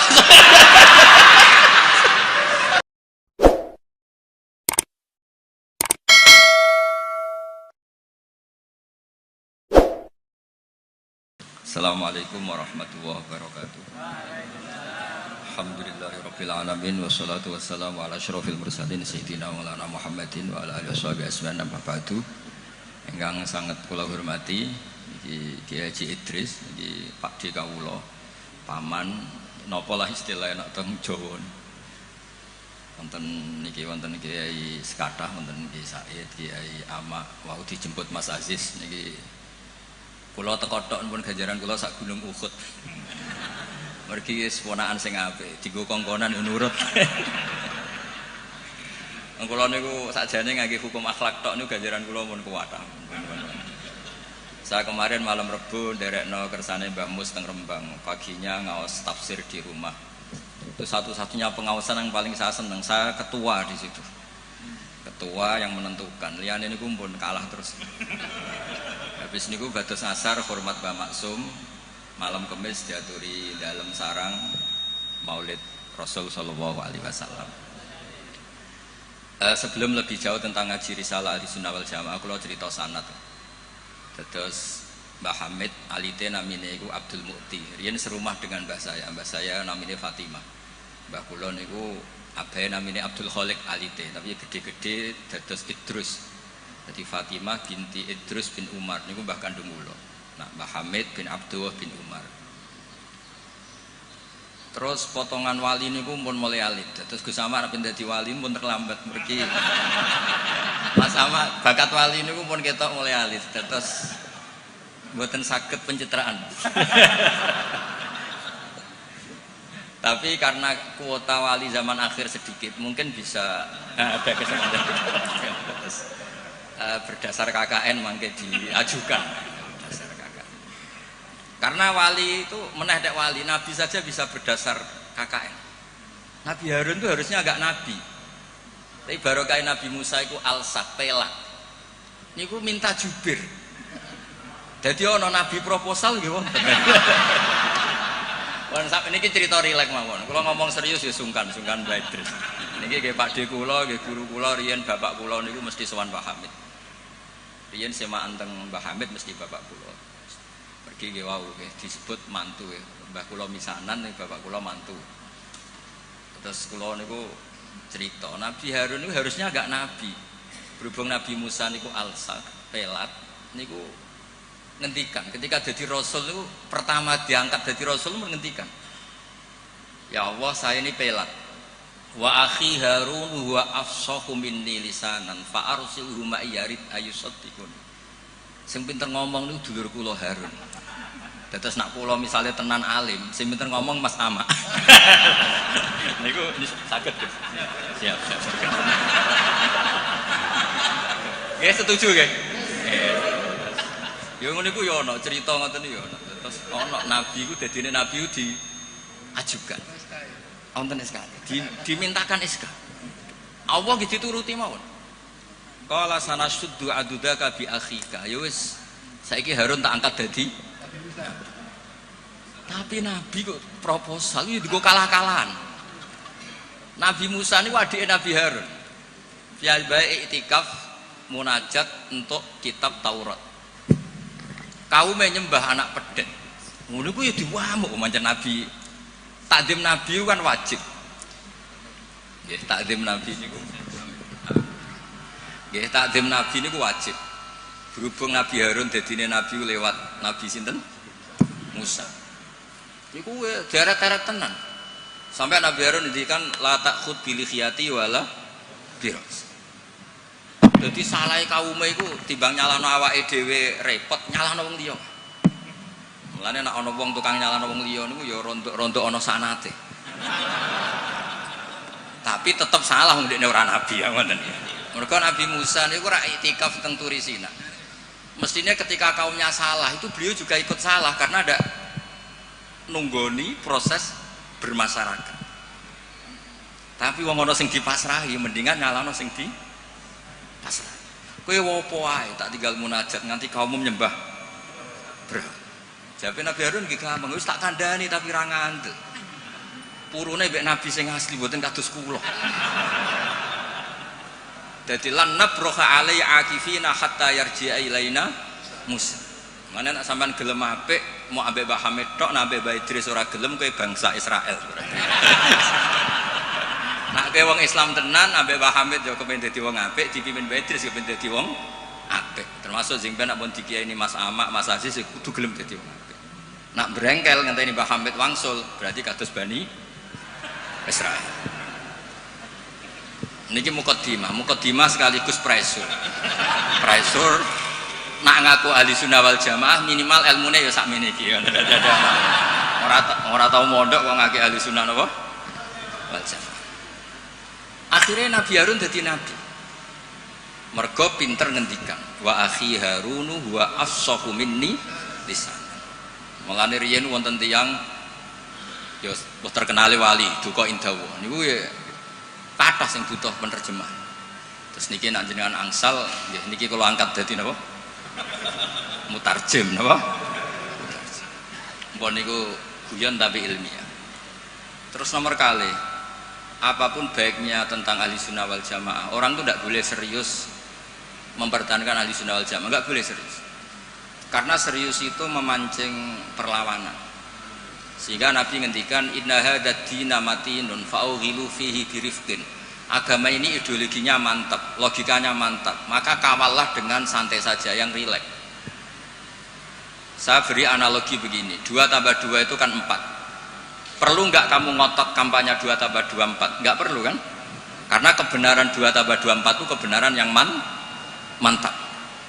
Jadi sampean ra usah mati-matian belo ahli sunnah sampai menafikan yang lain, terus mengadili yang lain, itu cara sekarang malah kontraproduktif karena menjadi ideologi yang mengancam, bukan ideologi yang merangkul. Sehingga guru-guru kita, mulai Bapak kula piyambak, Mbah Mun, Pak Hamid, niku ketemu kelompok macam-macam nggih mboten terlalu ketok ekstrim. Bukan karena ngakui, tapi memang itu tidak produktif. Bangsa seneng tukaran, seneng geger itu tidak produktif. Karena inna hadati namatinun fa'ughilu fihi birifkin. Agama ini sudah aman, sudah bagus, maka kawallah dengan halus. Ya kayak orang kampanye di Indonesia tentang pentingnya makan nasi, orang tahu semua lah, tidak usah kamu cerita gizinya nasi gini, asupan nasi fungsinya gini. Orang sudah tahu lah fungsinya apa? Nasi. Begitu juga fungsinya madhab ahli sunnah apa? Wal jamaah. Satu madhab yang sanadnya jelas, akurasinya jelas. Nah saya tak cerita tentang sanadnya Pak Hamid. Pak Hamid dulu diantaranya tentu ngaji sama abahnya sendiri, Kiai Abdullah. Karena itu sudah babul ilm, darul ilm, sudah komunitas ilmu. Di antaranya beliau pernah ngaji juga di Kiai Khalil Harun. Kiai Khalil Harun masih pernah mbah-mbahnya Mbah Maimun. Terus ngaji sama Mbah Dimyati di Termas. Mbah Dimyati itu adik kandungnya Kiai Mahfud At-Turmusi. Jadi kalau sanadnya Mbah Hamid pakai Termas ya Mbah Hamid, Kiai Dimyati At-Turmusi, lalu Mbah Mahfud Termas, terus Sohibul Anas Sayyid Abi Bakar Sato, terus Sayyid Ahmad Zaini Dahlan. Sayyid Zaini Dahlan ini gurunya Syekhona Khalil ketika mondok di Mekah. Jadi semuanya ketemu, termasuk Mbah Siddiq dulu ngaji, Mbah Siddiq sini, keluarga sini ngaji sama Syekhona Khalil, itu langsung ke Sayyid Zaini Dahlan. Ya. Pun nomor gimana? Oh, kesibuk. Nah, kenapa sanad itu penting? Begini, saya beri analogi. Tag itu liar. Karena tag itu mau tidak mau harus pakai lafaz. Kata-kata itu bisa jami'un likulli afrodi. Ini sekaligus mukaddimah untuk ukholnya Mbah Hamid. Makanya ketika Mbah Hamid dipuji sebagai pakar usul fikih, beliau juga ngaji Jamul Jama, itu saya senang. Karena di situ nanti ada taqyidul mutlak bil muqayyad atau taqyidul am bil mukhassis. Saya ulang lagi ya, itu penting karena jika lafaz umum itu ditetapkan sebagai umum, maka akibatnya, saya ulang lagi,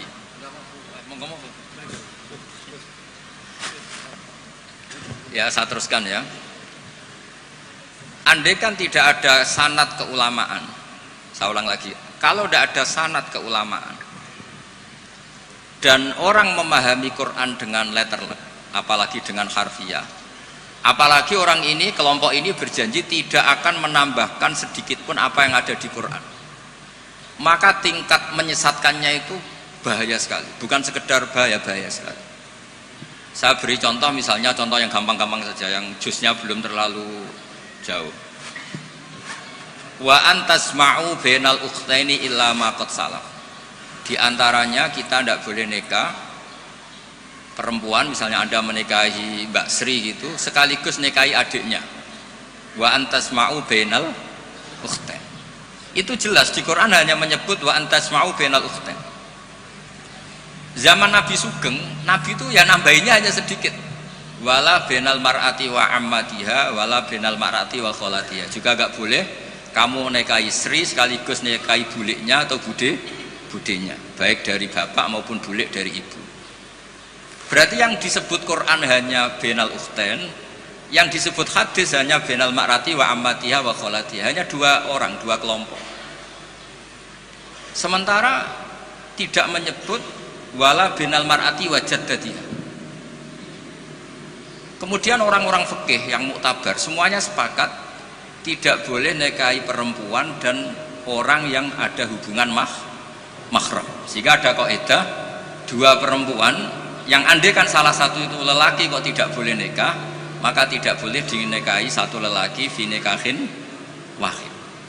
Artinya kalau ada orang kampanye hanya megang Quran tidak lebih tidak kurang, berarti dia hanya mengharamkan al-jam'u bainal ukhtain. Itu betapa bahayanya dalam Islam. Terus orang nikah Sri dan budenya, orang nikah istri dan mbahnya, mbah dan cucunya, kayak apa bahayanya. Mereka sudah pongah, berkampanye tidak boleh menambahkan apa yang ada di Quran. Tapi barokahnya ngaji sama mas saya, termasuk tadi Mbak Hamid ngaji Jamul Jame, di situ ada kaidah ilmu namanya balaghah. Wa antasma'u bainal ukhtain tu mimba bi itlaqil ba'di wa iradatil kul. Jadi atau itlaqul juz wa iradatil kul. Yang disebut hanya sebagian, tapi yang dimaksud semua perempuan yang ada hubungan mahram itu tidak boleh dinikahi fi waqtin wahid. Nah, hal seperti itu kan kayak keren, orang kampanye kembali ke Quran, tidak mengurangi dan tidak menambahi. Tapi terus kayak apa bahayanya ketika orang hanya berpegangan wa antasma'u bainal ukhtain. Maka ciri utama ahli sunnah itu maknani Quran dan hadis itu berdasar sanad. Ya seperti yang saya terangkan tadi. Kalau saya misalnya saya ngaji Mbah Mun ngaji Mbah Karim ngaji Syekhona Khalil, Mbah Hamid ngaji Mbah Dimyati, Termas Mbah Dimyati ngaji Mbah Mahfud ngaji Sayyid Abi Bakar Sato, Sohibul Li'anah, beliau ngaji Sayyid Zaini Dahlan. Atau di sini keluarga besar Mbah Siddiq, kalau pakai buyut-buyut misalnya Mbah Siddiq ngaji Syekhona Khalil, ketemu di Sayyid Zaini Dahlan, terus sampai Syekh Utsman Ad-Dimyati sampai Rasulullah Shallallahu Alaihi Wasallam. Nah, pemanaan ini penting. Lafadz itu nggak boleh mengikat. Makanya kata Ibnu Hajar Al-Asqalani, jika Anda terikat oleh lafadz, orang basuh wajah tidak sempurna itu nggak apa-apa, tangan yang nggak sempurna nggak apa-apa, karena yang ada itu wailun lil aqabi minan nar. Basuh polok yang tidak sempurna di hadisnya Nabi itu neraka, tapi Nabi tidak menghentikan wailun lil yad minan nar, wailun lil wajhi minan nar. Nah, ini kalau di usul fikih disebut mimba biwaqi'ati ainin, karena yang wudhu itu salahnya dibasuh tungkat tumit ya. Ya, ada orang wudhu yang lupa tumitnya agak kebasuh. Karena kejadiannya seperti itu, Nabi ngendikan wailun lil aqab minan nar. Apa tidak well juga ketika orang tidak membasuh tangannya secara sempurna? Apa tidak well juga ketika orang tidak basuh wajahnya secara sempurna? Kan sama-sama well. Tapi ini tidak disebut Rasulullah Shallallahu Alaihi.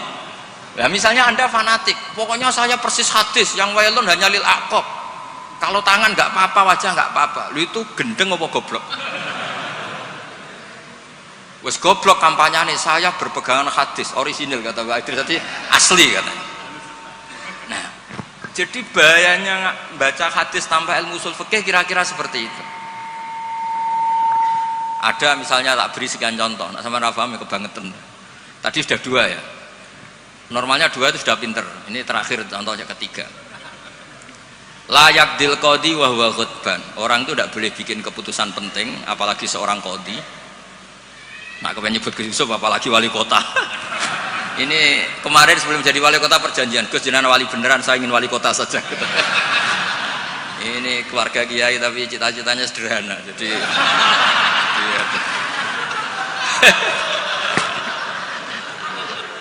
itu bisa, itu kalau dalam madzhab tasawuf itu, kalau saya Mbak Idris Gus sama ingin jadi wali betul, tapi beliau sederhana sekali ingin jadi wali apa kota. Itu kalau niatnya tawadhu karena nggak ingin nyanyi Mbah Hamid, insya Allah barokah. Tapi kalau niatnya nggak ingin tirakat, nah itu yang masalah karena ada dua wali besar. Yang satu jadi wali itu karena kelirunya justru. Keliru itu artinya menyalahi a'aliyal umur, bukan keliru maksiat. Saya bilang keliru itu bukan harus maksiat. Orang baik itu bisa keliru tapi tidak mesti maksiat. Wali yang satu itu kalau sakit bilang ya Allah ya Allah. Tapi yang satu itu enggak, bilang aduh boe, waduh boe. Suatu saat wali yang bilang ya Allah itu jenguk wali yang kalau sambat waduh boe, waduh boe. Ditanya, kamu ini wali kalau sambat kok aduh boe, aduh boe. Jadi yang wali aduh boe. Karena saya itu ingin kayak orang awam, enggak sok wali-walian ya Allah ya Allah. Lu itu ya bisa jadi wali. Jadi nanti lihat aja di daftar, kalau di list wali kok masukkan Gusipul, berarti ya karena tawadhu tadi. Jadi ada juga wali itu kalau sholat itu nggak mau soft awal, banyak. Kok koyok wong parek pangeran ya wani ning soft. Ada juga wali ditanya, apa kamu kalau di surga ingin melihat Allah? Enggak. Kaget kan, umumnya orang ke surga kan ingin melihat Tapi jawabnya apa? Unazzihu dzalikal jamal an-nazari misli. Allah terlalu agung biar tidak terkontaminasi didelok meripat kaya aku ngene. Itu ya jadi wali. Ini terpaksa cari referensi demi wali kota. Jadi makanya saya itu narasumber itu penting tidak penting sudah bener. Mergo tawadhu di Rembang sini itu jauh. Gara-gara diteror ini yang manggil Mbah Hamid, aduh. Ini Pak Dedres, ini Pak D saya, Pak Lek kalau manggil saya itu mesti yang manggil Mbah Hamid gitu. Ya, kalau nelpon mesti gitu. Ini yang manggil Mbah Hamid, nggih Mbah. Ternyata di sini berlaku teror ya. Ini yang manggil Mbah Hamid karena memang beliau itu sepupu mbah saya Mbah Hamid. Jadi bermadzhab itu penting karena kata itu liar. Layak dil qadi wa ghadban. Seorang yang sedang marah itu tidak boleh punya keputusan penting, baik itu qadi, wali kota atau orang tua atau siapapun. Kata qadi dihilangkan. Tidak boleh kamu mentang-mentang hadisnya qadi, hanya qadi yang nggak boleh bikin keputusan kalau marah. Kalau kiai boleh, kalau orang tua boleh, kalau wali kota boleh. Tidak bisa. Bahwa ghadban itu kalau sedang marah, kalau sedang lapar boleh, sedang ngempet nguyah boleh, sedang ngempet ngising. Nah, padahal setelah dimaknai pakar-pakar usul fikih, ghadab itu apa? Halatin sing yasu'u khalqu sahibi. Satu keadaan yang orang itu tidak normal. Nah, keadaan tidak normal itu bisa hakin, orang yang ngempet nguyah, ngempet ngising atau banget laparnya. Itu juga gak boleh bikin keputusan penting. Jadi ghadban bukan lagi dimaknai marah, tapi apa? Satu keadaan di mana orang tidak sedang baik-baiknya. Makanya Imam Syafi'i masyhur itu, kamu jangan rembukan sama orang yang besok gak ada yang dimakan, itu ruwet otaknya itu. Lho sidang madrasah ambek guru-guru sing bar diamuk bojone. Wah iku error gitu. Sidang madrasah ambek wong sing sesuk kudu bayar kredit. Mesti takoki sepundi madrasah saya ini pun ngaten mun saya.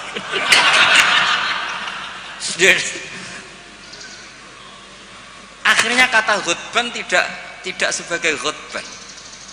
Qadhi juga tidak sebagai qadhi. Fatta sa'abisa babil fahmu. Ijtihad itu menjadikan logika menjadi luas. Nah, orang yang tidak ahli sunnah wal jamaah sidik-sidik hanya kembali ke Quran dan hadis. Betapa bahayanya itu, karena lafaz Quran dan hadis itu bagaimanapun itu lafaz yang pemaknanya bergantung para pakar-pakar usul fikih. Nah, usul fikih ini yang ngerti. Ini kalau di balaghah bab ini kalau di ilmu lughat begini. Nah, kira-kira seperti itu madzhab Ahlussunnah wal Jamaah. Makanya saya di sini pernah baca kitab ini berkali-kali, juga ada kajian khusus sama keluarga Gus Hakim, Gus Kikin yang sekarang pengasuh di Tebu Ireng. Saya juga pernah istifadah sama Mbah Mun dan berkali-kali juga pakai kitab Risalah Ahlussunnah wal Jamaah. Kenapa kita harus bermadzhab? Saya beri contoh betapa bahayanya tidak bermadzhab. Misalnya begini, saya beri contoh yang gampang-gampang saja. Sholat itu kan madhep kiblat. Oke, madhep kiblat. Tapi kita tahu madhep kiblat itu apa? Ya mu'dhamu sholat. Karena nanti kalau kena cangkem melek, lah nak sujud madhep di. Untung sama ndak tahu mikir kan. Jadi baru makanya kadang kiai seneng wong goblok, mungkin nak diterangno ora mikir. Sajane sholat madhep kiblat ya pas ngadeg tok, lah pas rukuk mek sujud. Tapi baru kayak goblok do ora takok. Jadi goblok itu ya penting, mari ngenakno kiai lah. Jadi wong ora kakean. Wong ora kakean kok. Mulane sampean nak takok, kiai ku kok kadang seneng santrine goblok timbang sing pinter, kowe ora rasane dadi kiai. Ruwet. Karena kena wong pinter itu ya rada repot. Nah, setiap bahasa itu mesti merujuk ke mu'dhamul amri, tema utamanya. Sehingga Nabi kalau ngendikan ya al-hajju arafah. Apa haji itu tidak ada tawaf, apa haji itu tidak ada sa'i. Tapi kok Nabi ngendikan al-hajju arafah, ai mu'dhamul haji arafah. Nah, bahasa-bahasa seperti itu andaikan orang nggak ngerti usul fikih terus maknani al-hajju arafah, sementing wis ning arafah. Nah, iya. Itu kan yo ribet. Jadi intinya itu apapun teks yang Anda baca di Quran dan hadis, itu pemaknaannya harus ikut ulama. Nah, kalau sampean tanya, dalilnya apa, Gus? Dalil yang paling saya mengenang dan tidak akan lupa ila yaumil qiyamah itu dawuh Mbah Mun, ihdinas siratal mustaqim siratal ladzina walam yakulillah siratoka. Harusnya kan tunjukkan kami jalan yang benar, jalanmu ya Allah. Enggak, tapi Allah ngendikan siratal ladzina an'amta alaihim. Mergo kowe ora iso niru Allah dhewe, kowe ora iso niru Allah, Allah ora mangan, Allah ora turu. Nah, buat terusno Allah ora pengen dadi wali kota. Ya kan? Kamu tidak bisa, inna wa ta'ala la ya'kul wa la yashrab wa la yanam. Allah tidak tidur, tidak makan. Kalau kamu makan niru siapa? Niru makane wong soleh-soleh, niate taqwi alal ibadah. Kamu tidur niru siapa? Niru orang-orang soleh. Enggak bisa niru Allah, Allah tidak tidur.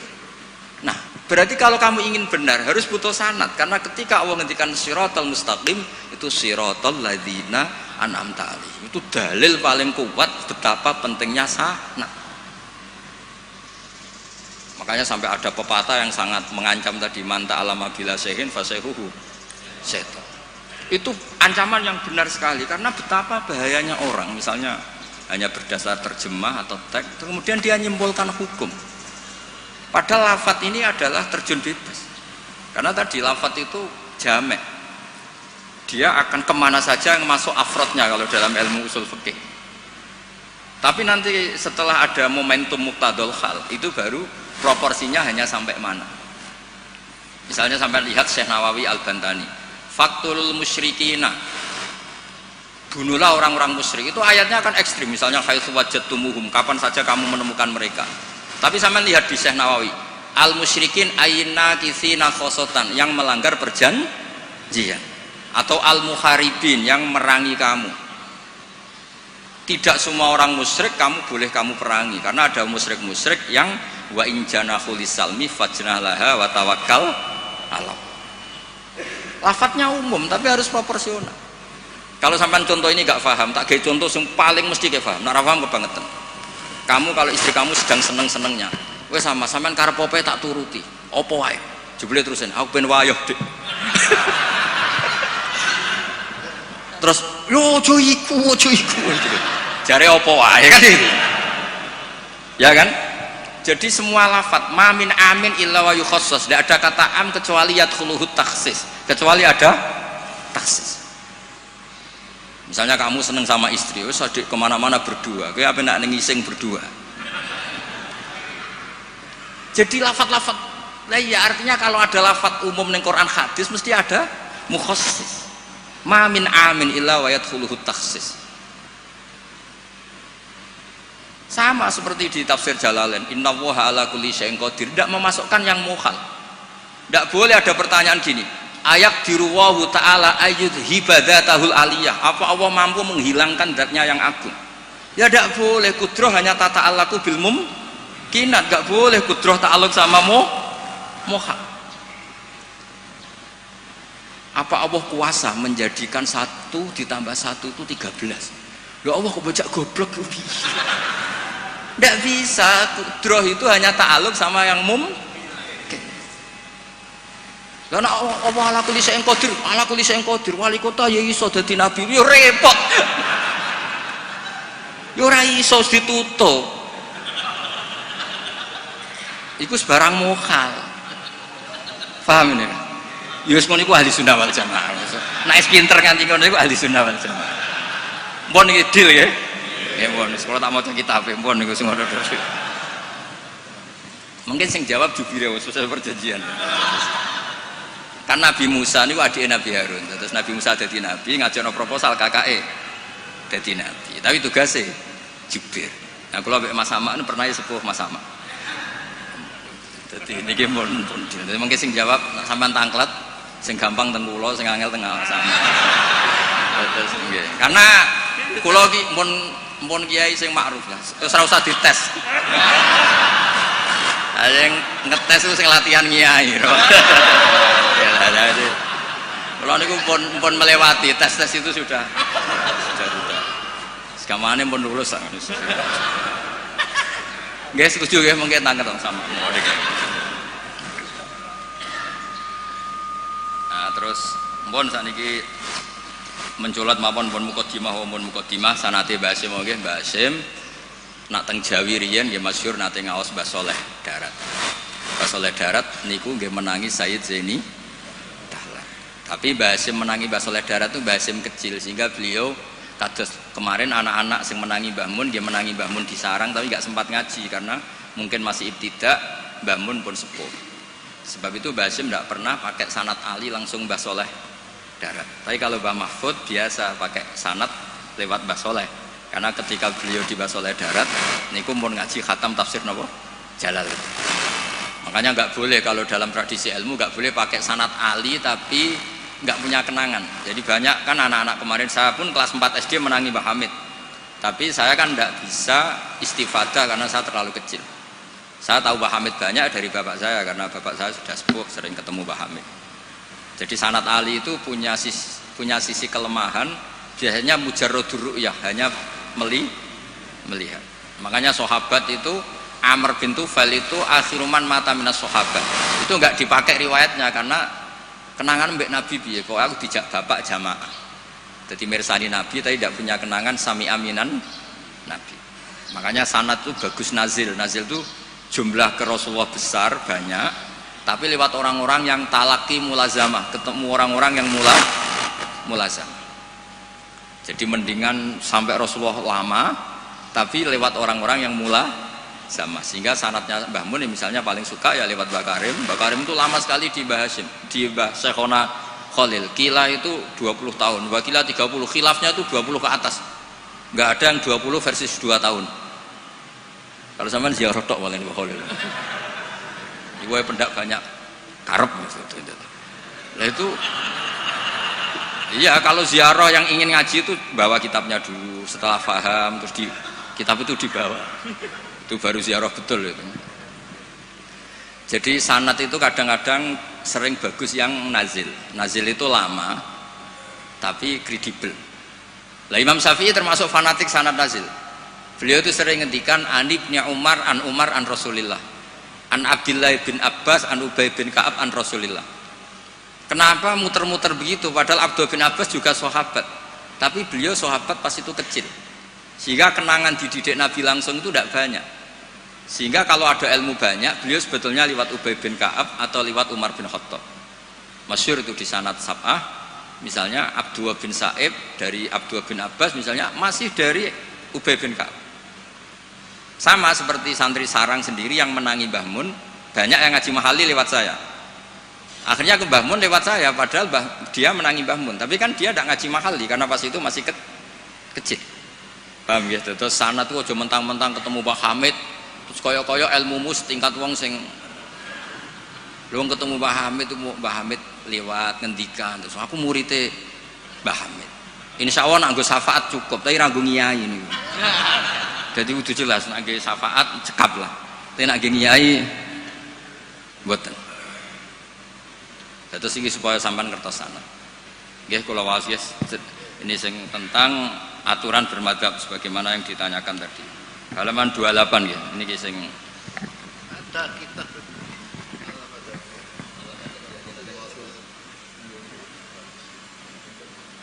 Al-Madadiyah punya hakikat Al-Jiniyah. Dan akhirnya kan sebenarnya Al-Madadiyah nanti berakhir Al-Jiniyah. Kalau dimulai dari gak bermadzhab, lama-lama tidak beragama. Iya kan? Nah, ya sekuler kan akhirnya ya dimulai dari Al-Madadiyah, lama-lama Al-Jiniyah. Ya jadi jelas tadi ya, jadi dimulai apa? Sanad. Di sini diterangkan Bismillahirrahmanirrahim 28.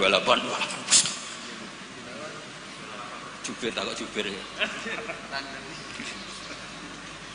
Fi bayani wujubit taklid liman laisa lahu ahliyatul istihad. Orang wajib ikut bagi yang tidak berkemampuan istihad. Wajib taklid, wajib ikut. yajibu inda jumhuril ulama al muhaqqiqin ala kulli man laisa lahu ahliyatul istihad al mutlaq wa in kana qad hasala ba'dul ulumi al mu'tabarati fil istihad apa taqlidu qaulil mustahidin wal akhdhu bi fatwahum liyakhruja an uhdatit taklif bi taqlidi ayyihim syaa liqauli ta'ala fas'alu ahla dzikri in kuntum la ta'lamun. Jadi orang-orang yang tidak punya kemampuan istihad itu dalam setiap fatwa harus tanya mujtahid. Nah tanya itu artinya wajib ikut. Kalau diwajibkan tanya kan berarti butuh jawaban. Apa artinya ada jawaban kalau dia tidak mau ikut? Fa'u jabat su'ala ala man lam ya'dalik. Allah mewajibkan tanya bagi yang tidak tahu itu. Wadzalika taqlidun li alimin wa huwa amun li kullil mukhatabin. Terus wajibu ayakuna aman fi su'al an kulli ma la yu'lamu lil isma' ala anal amal lam tazal fi zamani sahabah wa tabi'in. Ini yang unik dari Mbah Hasyim. Beliau ngendikan zaman sahabat pun banyak yang awam. Karena sahabat yang baru Islam sehari dua hari, banyak sahabat juga yang punya kultur tertentu, tahu-tahu Islam, belum tahu kultur yang Islami. Sehingga orang awam mulai zaman sahabat juga banyak. Sama tak cerita nih, sahabat tuh yo kadang lucu. Jadi sholat itu pas sholat tuh kenalan. Jenengan tiang budi, kalau tiang lekok misalnya. Cara saya yo nyuwun nomor WA, jadi itu kenalan. Sampai akhirnya Allah nurunaken wa qumu lillahi qanit. Ya biung ada di kampung kalau ketemu orang nggak kenal kan kenalan. Jadi pas sholat jamaah jejer wong yang nggak kenal ya kenalan. Jadi jangan nyuwun WA. Jangan kira semua sahabat langsung tahu Islam, kan ada yang qoribu adin bil Islam. Akhirnya Allah nurono wa qumu lillahi. Makanya kenangannya sahabat. Fa wa ma wajadtu mualliman ahsana min Rasulillah sallallahu alaihi wasallam.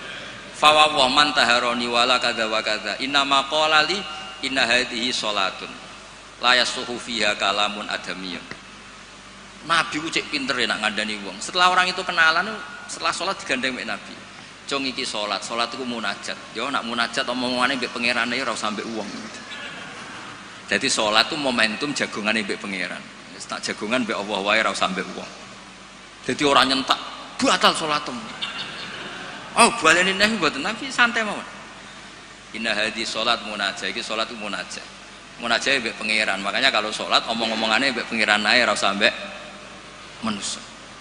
Makanya si sahabat tadi terus kenang, saya tidak menemukan pengajar sebaik Rasulullah, karena cara menyampaikan tidak lewat bentak, tidak lewat marah, tapi ngandani seperti itu.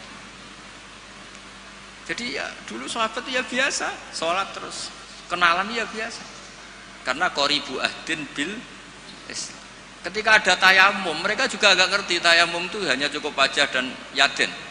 Ada yang yatamar roham guluk-guluk gitu. Karena dikira kayak mandi, kalau mandi junub harus rata, tayamum juga harus rata. Jadi sampai anak orang fahaman, itu kancane nggih kathah, riyen sahabat nggih kathah sebetulnya. Mulane kula niku kadang dadi wong pinter yo getun. Mergo kula bolak-balik pinter. Wong goblok ku yo pinter. Karena saya nyontokno. Ngaji tafsir ku angel. Nggih dari bareng angel iku pinter. Berarti wong bodoh iku pinter, karena ngindari barang angel. Jadi saya ulang lagi kan, ngaji itu angel apa enggak? Angel. Ngindari barang angel itu pinter apa goblok? Pinter. Berarti wong goblok itu pinter. Maka berbahagialah yang goblok, karena hakikate pinter. Tapi saya tidak mau pinter yang jenis ini saya. Ya kan, mikir negara itu ruwet, ya kan, ngindari barang ruwet berarti pinter. Tapi tidak usah teruskan, sing nantang ruwet berarti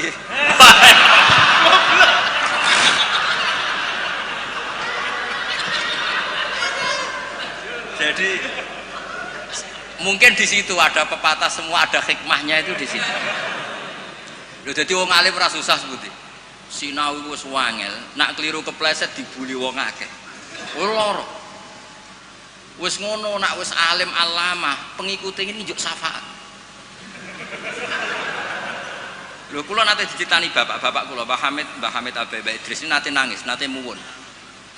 Karena banyak orang salam templek, banyak orang ngasih, banyak orang hormat. Kata beliau, Nur, aku soleh-solehku dhewe go golek ridane Allah, kok diwales donya. Mesti diwales donya itu kemudian banyak orang memberi uang. Tapi karena Mbah Hamid wali betul, akhirnya uang itu dikasih-kasihkan orang. Jadi wali lomo itu sakjane ya rada moh dosa ya. Karena enggak ingin kompensasi kesolehannya menjadi duniawi. Makanya syaratnya wali itu kudu lomo. Karena kalau untuk diri sendiri berarti kan hadun nafs. Makanya kenapa ini sirinya, ini baru ini saya buka siri saya karena ada Pak Idris. Saya tuh kalau mulang bahagia sekali. Karena itu satu-satunya cara saya tobat. Saya istighfar tuh nggak ngefek. Tobatnya wong alim iku nak dosane kitmanul ilmi, tobatnya ya mulang. Berarti aku nak pas mulang lebur dosa. Makanya saya kalau mulang tuh bahagia. Jadi sampean tak anggap perangkat penghilang dosa. Lu ra iso wong alim gak mulang terus sampean istighfar gak bisa. Illal ladzina tabu wa aslahu wa bayanu. Tobatnya orang alim harus wa bayanu. Memberi ndak bisa istighfar. Makanya saya kalau ngajar tuh bahagia sekali. Karena itu satu-satunya cara ngilangi dosa. Kok pejabat lunga kan tuh SPJ Pak ya. Satu-satunya untuk uang legal ya ana acara lunga SPJ. Wong alim ya gitu, sama sebenarnya pola sosial itu sama. Ini buatan guyon ini tenang. Kenapa kalau saya ngajar tuh bahagia sekali? Karena itu cara saya untuk menghilangkan dosa. Dosa kitmanul ilm. Makanya semua ulama kalau ngajar tuh bahagia sekali. Yang ngajar tidak harus seperti ini ya, kayak Pak Hamid lewat akhwal, ada yang ngajar lewat akwal, ada yang ngajar lewat mauidhah, tapi semua perangkat itu untuk tabyin, untuk memberi penjelasan. Dulu Pak Hamid itu kan punya mercy, uangnya banyak dan semua orang menghormati. Ada orang agak drengki, agak iskal, itu jare wali kok nikmati dunia. Singkat cerita orang ini dijak naik mercy-nya Pak Hamid, disuruh megang gelas, masyhur cerita itu. Megang gelas penuh air. Kata Pak Hamid, ini pegang nggak oleh kocak. Engkau melaku be aku. Naik mercy, kursinya juga longgar, gak dosoan. Muter-muter Pasuruan. Terus Pak Hamid tanya, enak mercy saya? Enak sepunti ora kober, njogo gelas ben mboten kocak. Jare Pak Hamid, ya wis ngene iku hubunganku mbek Allah, sing tak jaga iku ridane Allah ning aku. Aku iku wis ora roh donya. Alhamdulillahirabbil alamin. Oke teman-teman semuanya, terima kasih yang sudah menyimak sampai ke penghujung video ini ya. Semoga kita semua selalu dapat perlindungan dari Allah Subhanahu wa Ta'ala, selalu digampangkan segala dalam urusan, selalu mendapatkan barokah-barokah dari apa yang kita perbuat. Semoga dengan tayangan atau video ini kita bisa tercerahkan, kita mendapatkan pengetahuan-pengetahuan yang sebelumnya belum tahu, atau yang sudah tahu akan lebih tahu lagi lantaran channel Konco Ngaji, channelnya konco-konco yang suka mengaji lewat online begitu. Kita dengarkan ceramah atau penjelasan atau pengajian dari guru kita, yaitu Gus Bahak, yang sangat mudah untuk kita terima dan sangat menyenangkan, karena dalam ceramah beliau selalu diselingi guyonan. Oke, sekian dulu. Assalamualaikum warahmatullahi wabarakatuh.